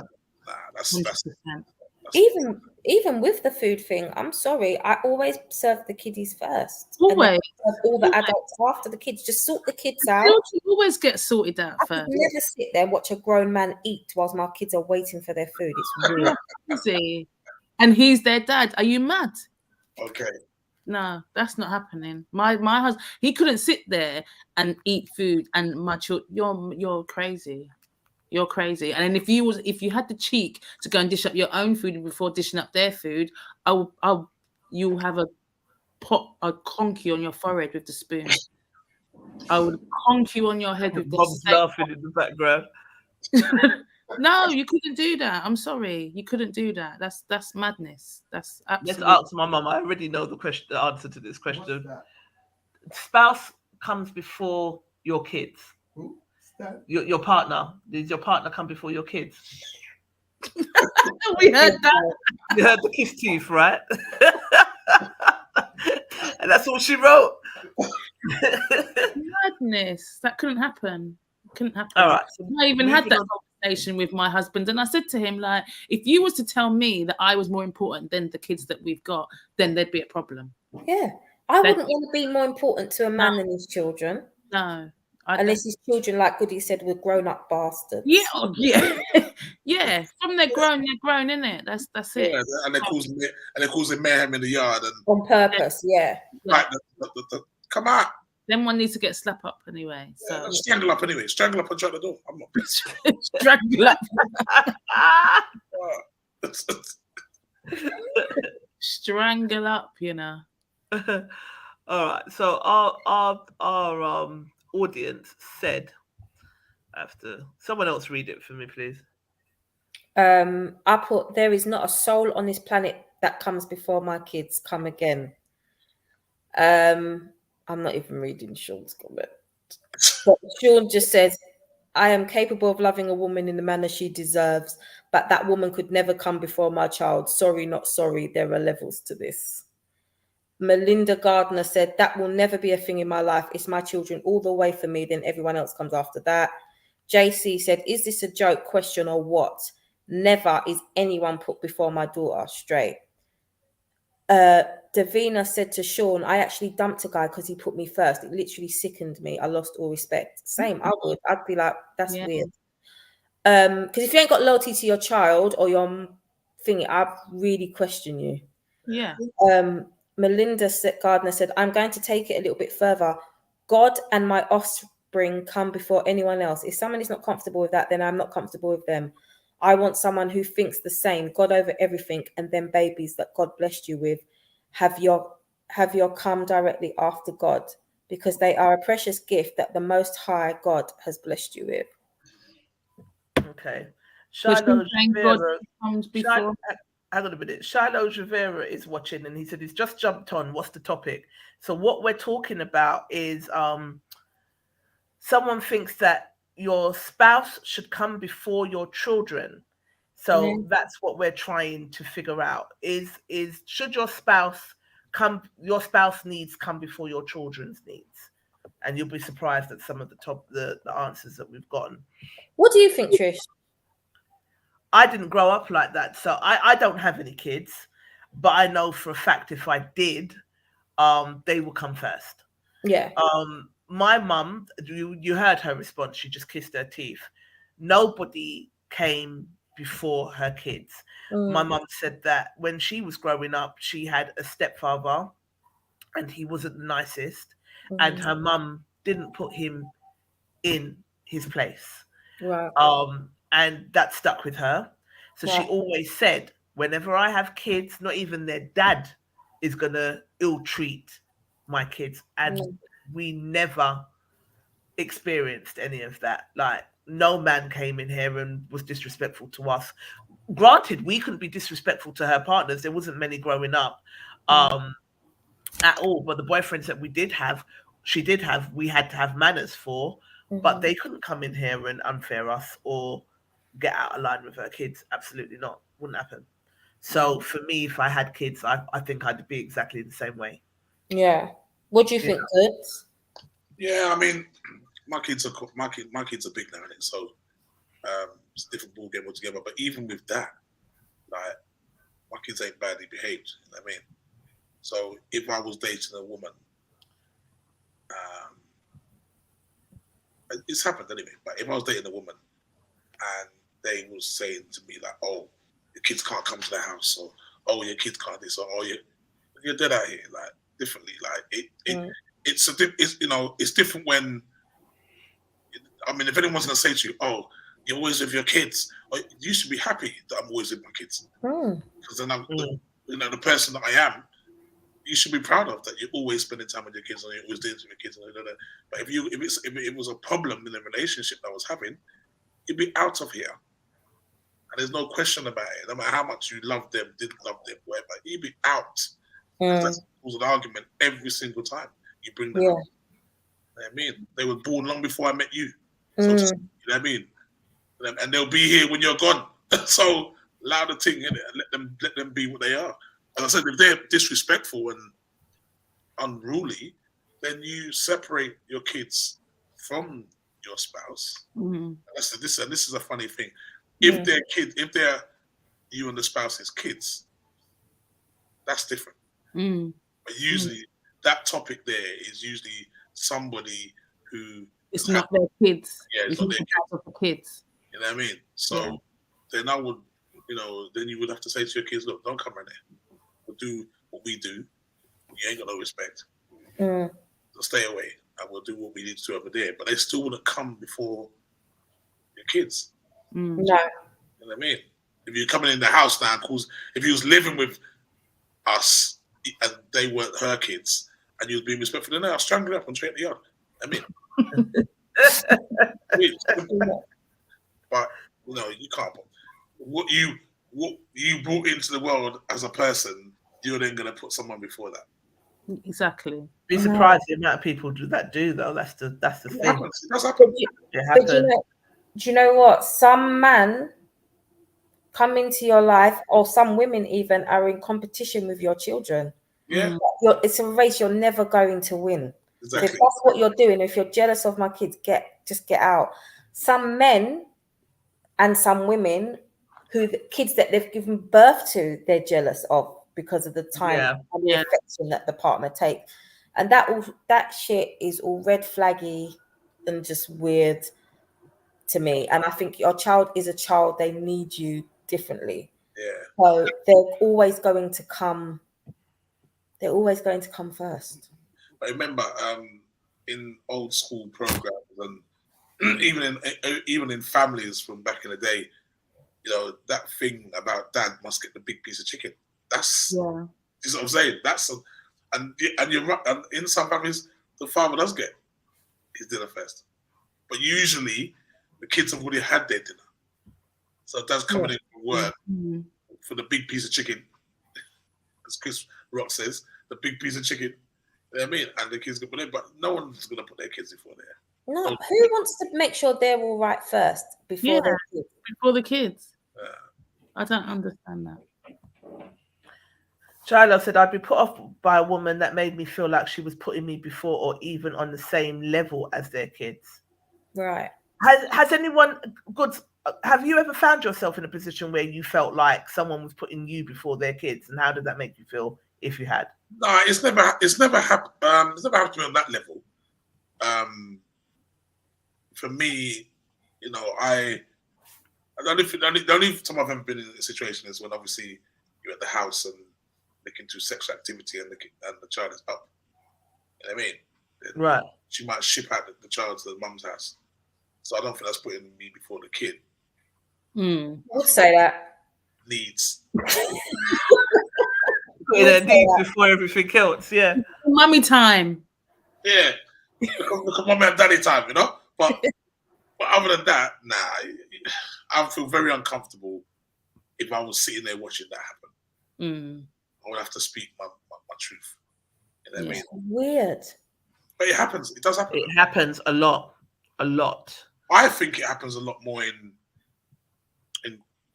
Caucasian families than it does in. You reckon? I don't know. I've got a feeling. No, I don't know. I don't know. What about them kids that tell their parents they're being abused and they just don't want to hear it because it's their partner, they couldn't bear it? That's mad. Yeah, that's crazy. Yeah. That's insane. There's a lot of that. A lot of that. So let me ask you all a hypothetical. If you're with a partner, your partner, male or female, and they've got a child that is old enough but heavily depends on them, doesn't live in the house or anything, but always comes back for support, always heavily dependent, even though they're grown and out of the house, would that be a problem? Depends what they're coming back for. Depends what they're coming back for. Depends on how it's managed. Yeah. Depends on if they're respectful or not. I don't know. It just depends. If it has an adverse effect on our relationship, why is that? Is that because you're using all of our money? Because you're taking all of our time? Like, is it because they're now staying with us constantly, so we don't have time?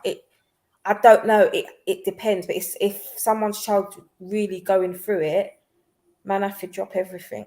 Even when they're older, they still need you. Sometimes you gotta do that. To be honest, my mum's doing that now. Yeah. With my step kid. That's and I think, and that's our job as a parent, isn't it? To make sure that our children become well-rounded adults and can deal with certain situations, even if they do need your help and guidance. You know what I mean? So I think that's definitely what you strive for. But yeah, like, you know, my daughters are nearly 30, so if they ring me, if they call me, then I'm there, innit? It's my daughters.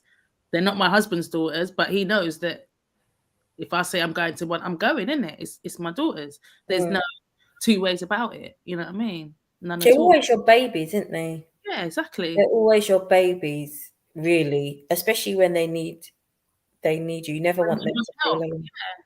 Yeah. Someone agrees with you. I think Sammy Joe said, I'm definitely in white families more. I agree, Goody. I'm not sure. I don't think so, though, you know. I know quite a few white families. I know quite a few black people as well. You know. Definitely, I'm not. Yeah, I don't know.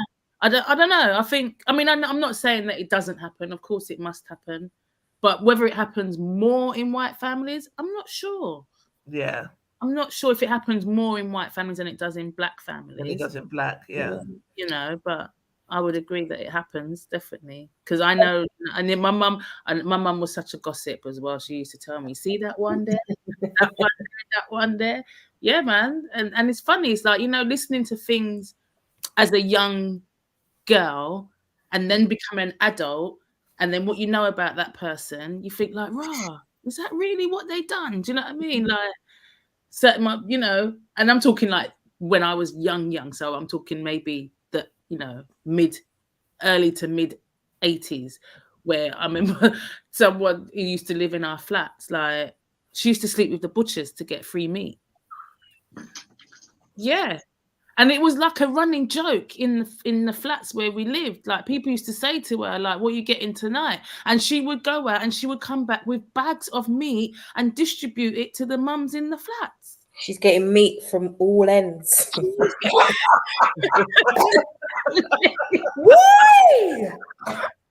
What the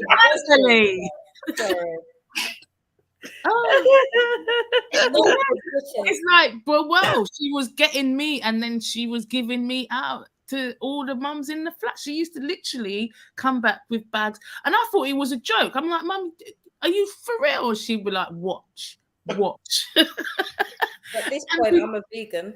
Listen, fuck all of that. Listen, I was like, wow. But yeah, just little things like that. You just think like, rah, you know what I mean? And she was white. Right. I knew some scaggy white people, and I also know some very scaggy black people. Yeah. Meat for meat, boy. Yeah. Sure. For meat. Meat's what? Meat for meat, boy. I didn't even think of that, Natalie. You do get situations as well where you've got a kid.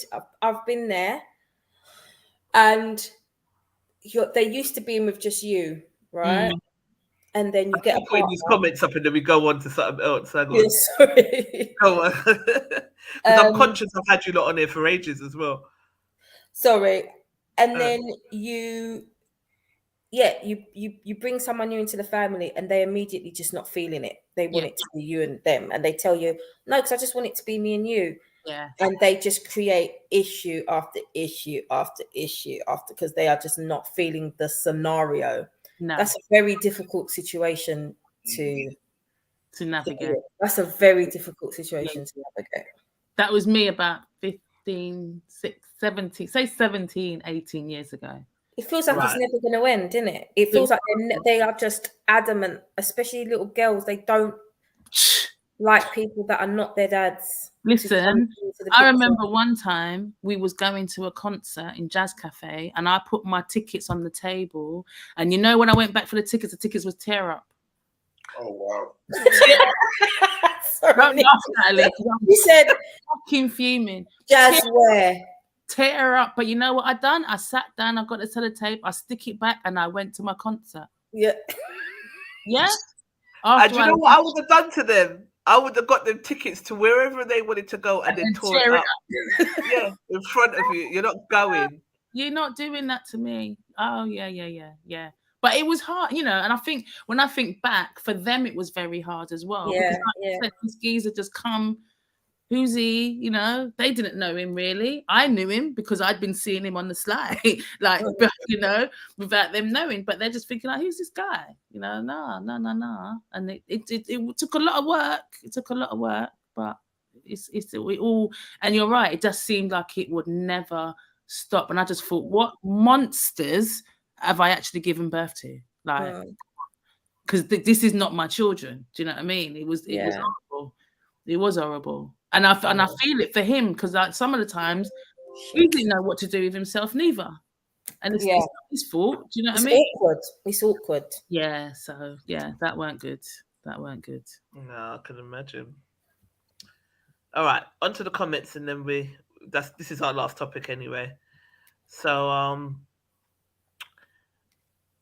Rodney Henderson said, "Wow, I'm shocked. As someone who was raised in a 2-parent household, my mother always put my father first, and my father put my mother first before their children. I thought this was standard." Okay. Big And piece of Children, then I wonder. big piece of chicken. Told you. yeah, but big piece That's of chicken. fine. Yeah. Hang on, let me just hide this comment so I can see Goody's face. Big piece of chicken is different, or selected pieces of chicken, rather than putting each other first and then the kids come. I don't know. Yeah. James McDowell said, and this very reason is why most men need a side woman, so he can feel like he matters to someone. Oh, James. Imagine busting your ass as a man to take care of the entire household, and you're the last thought. Now that's extreme. Busting your crutch to get me out, and then dashing them away for the man that can fend for himself. Exactly. Get the fuck out of here, Jimmy. What Any excuse for a side woman. Any excuse for a side woman. Just take your side woman and go.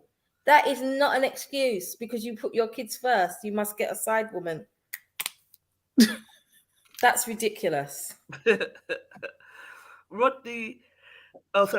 Anthony Young said, Rodney Henderson, that's how it was in the West Indians' parents. It's not a bad thing, really, but it gets complicated when the outside comes in to replace father or mother. Savannah Hole said no. Jana said, of course. I think she's being sarcastic because she is. James McDowell said, imagine you're giving birth as a mother and they can only save the mother or the child and your spouse chooses the child. Go to hell then.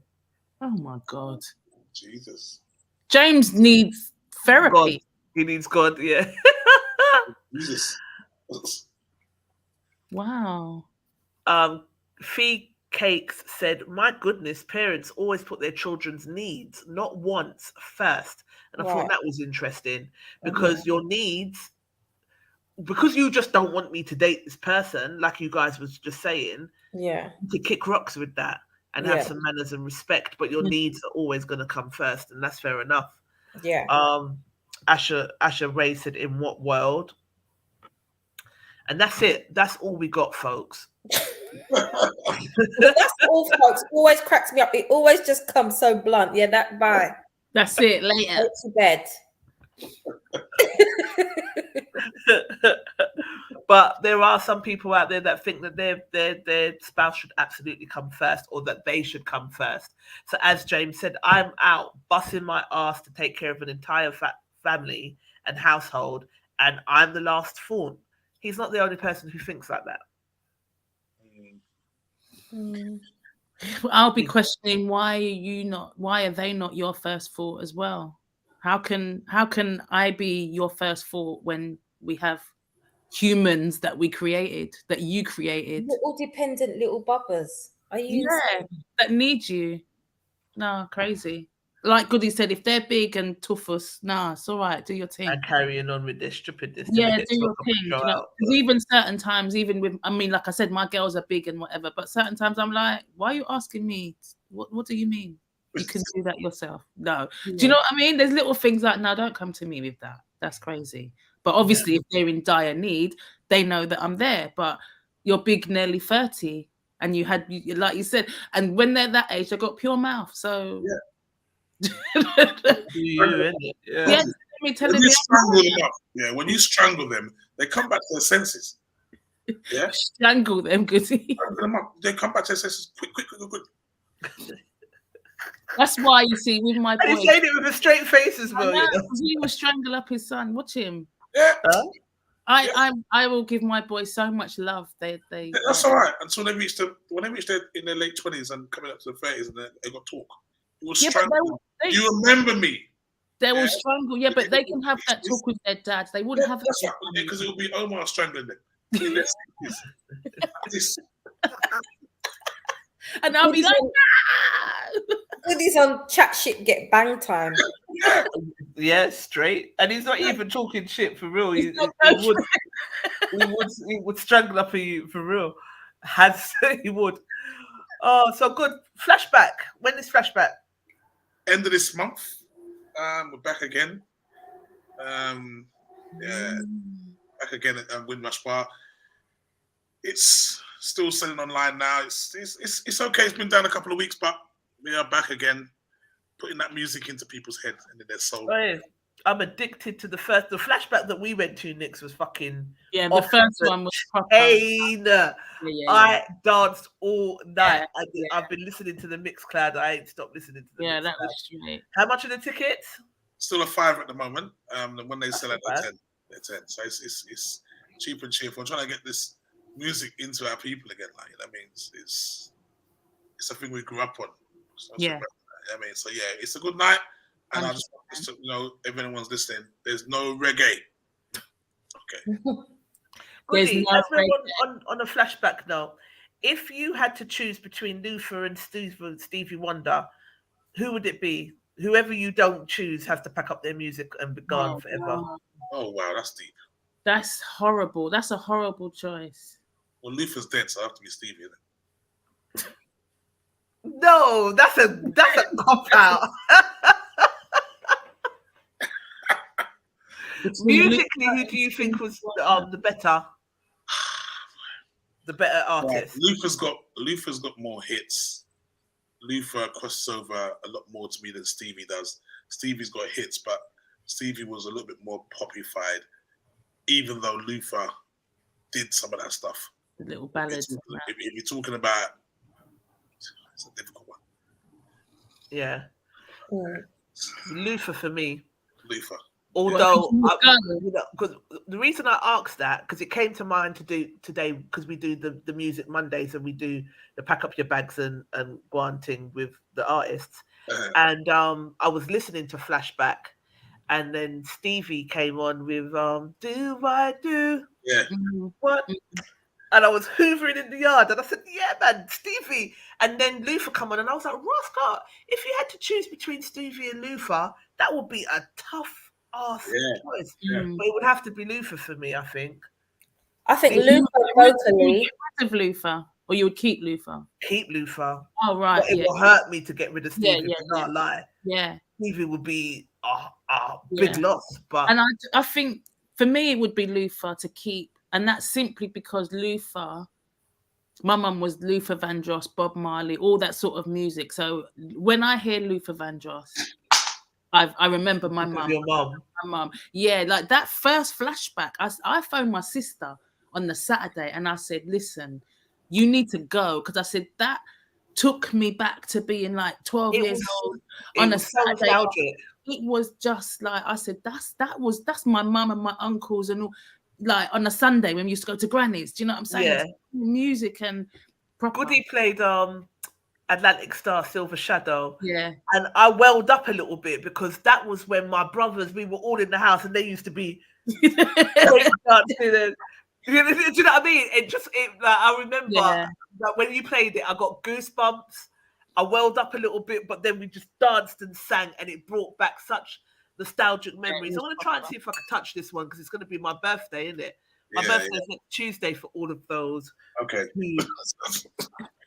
Hint, hint, wink, wink, nudge, nudge. See, if you start coming off the screen and stick it in, 'cause it doesn't, you look all rascal, aren't you? But yeah. So I'll probably still be on the celebration thing. So I'll probably see if I can touch this one. This flashback. So yeah. But good show, guys. Lovely. We've been on there for hours now. 3 hours later. Yeah, we've been on it for hours. We ain't done a little marathon session for ages, though. I enjoyed No, we usually on and off now. Yeah. So yeah, it was a good show. So thank you for coming, Goods. Yeah. Tell them where they can find you. When? Give them your socials. Flashback. Woman Goodgroove Judson on Facebook. At WJ Goodgroove on Insta. And if you're looking to find out where it's all happening across town, stampexperience.co.uk. Yeah, we're missing for a couple of weeks, Trish. So yeah. Oh, you're going to St. Lucia? So this weekend is the Caribbean Weekender. Oh yeah, you're going, yeah. Yeah, and then the week after Flashback, we are in Ayia Napa. Right. For comedy, and then we come back for a day, and then we go to St. Lucia. Well, all right. International traveling DJ and all these things. Yeah. Don't worry, I'll hold the stamp float fort down whilst you're gone. Right. Yeah. But always a pleasure, big man.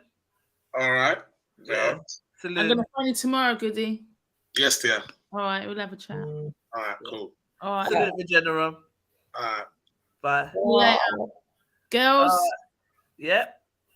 Take care. Love ya. Thanks for hopping on, girl. Lovely. And, let us know how it was when. Well, we'll be going to Birmingham as you lot are getting back.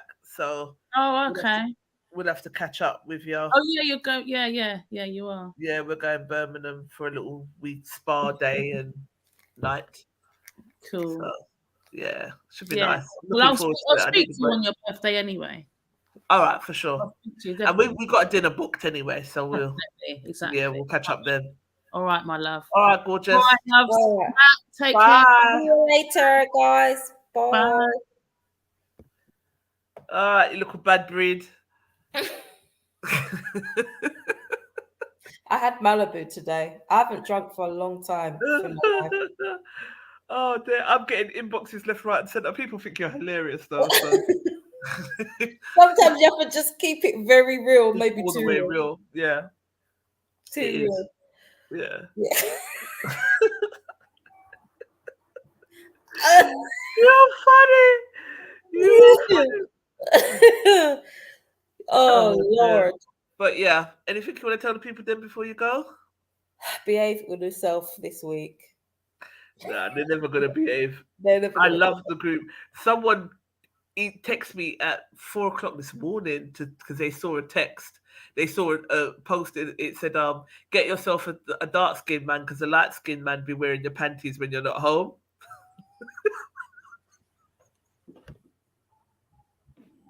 I'm too immature for this shit. You already know it. Oh my God! Could you imagine if you came home and found your man in your panties? I don't know what I'd do, but it would definitely be over. It'd be over. It I would said be that over. to my mum in an instant. Come And home you and could find you keep in my them. shoes or my panties. It's a done. Dance done. Out of here. Yeah, and you can keep them. I don't want them back. Don't want them back. I don't want them back. I want them back. But yeah, I love. Sometimes I've been going through like some stressful things. Like there's lots going on. We've got a lot happening. That's coming up that I'm not going to talk about yet until we get it properly in the bag. But it's kind of it's coming through. I had some conversations today, so there's been a lot of stressful things, but a lot of good things. I go into the group and I just bust up, like, you know what I mean? You lot, I say it every single time, so it sounds like I'm just saying it to gas the group, but some of the comments, some of the topics that you lot post, like before, we used to have to go out and look for posts, but now we get inboxes daily. Yeah. All the Can't keep time. up. The topics are amazing. The comments are interesting and amazing, and we love you lot for it. So thank you. Is all I can say. Nothing but gratitude, and it's a must. So thank you so much for being the great group members that you are. Invite like-minded people to the group so it can grow. Yeah. No pearl clutchers. Like, it is what it is. We talk how we talk. So if you get offended easy, it's not the group for you. But if you are down for a laugh and you've got an open mind, it's definitely the group for you. Yeah. So yeah, definitely keep up the good work. We love you for it. And yeah, check out Diva Choice, www.divachoice.co.uk, for your ethnic African inspired jewelry, body chains, and African swimwear. And not just African inspired, just jewelry, just statement fashion jewelry, pretty much like what I'm wearing here. Yeah. So yeah, check us out. Check out niall.com, is it? Yep, niallstudio.com. niallstudio.com. I told you we got nominated, didn't we? Yeah. Yeah, we won. Did you? We won. Did you go to the award ceremony and No, everything? it's not yet. It's not yet. We gotta wait. That's why we haven't put nothing out. Yeah, so you lot are getting an exclusive. We won. Oh, We won. wicked. We still don't know. Beautiful. And it was the business it was the business award body themselves that found us online and nominated us. So Oh wow, yeah, so that's nice. that is was good. nice. That is good. It just Every goes time you to feel show. like you're tired and you just can't want to think anymore, you get a little bit of a kick with different things that are happening all over with the different businesses, and you just remind yourself to keep going. Yeah, Keep definitely. going, even when you feel overwhelmed or a bit When you mashed feel up. overwhelmed, yeah, because Yeah. life can get tough. It can get tough, but I went to the Black Business Recommendation. I've got to do the videos for that actually, Yeah. and Black Business Recommendation Awards. Andrea Richards, my good friend and accountant, she won a recognition award for her accountancy services. Yeah. Because she helps Black businesses to grow and all of the rest of it. And Mm-hmm. I was really it was a really proud moment. It was really good. I met like with my first self. I didn't even care, but I love Omar. You know, Omar's one of my. I love Omar. So he was there. I was like, I have to get a picture. Then my friend was pushing me to get the picture, and then we couldn't get it. And then he went to the back, and then we got a picture. But he's really down to earth. Lovely guy. He's a nice guy. It was a beautiful evening, and it was inspiring, and it's interesting how Black businesses are coming up now, and we just need some more of it. It's always more difficult for us because of the system in which we're in, lack of resources, lack of economics, and all the rest of it. But like you said, it definitely put pep in my step to keep going. Yeah. You know, so, and you winning as well as definitely put a pep in my step. So I'm pleased for you. That's brilliant. Thank you. Brilliant. That's brilliant. So yeah. Onwards and upwards, girl. Yes. But yeah. Definitely. I'll phone you because I've got to update you on some shit. But okay, cool. Yeah, I'll phone you. All right. All right, love. No worries. Have a good night. All right, you too. Bye, babes. Bye.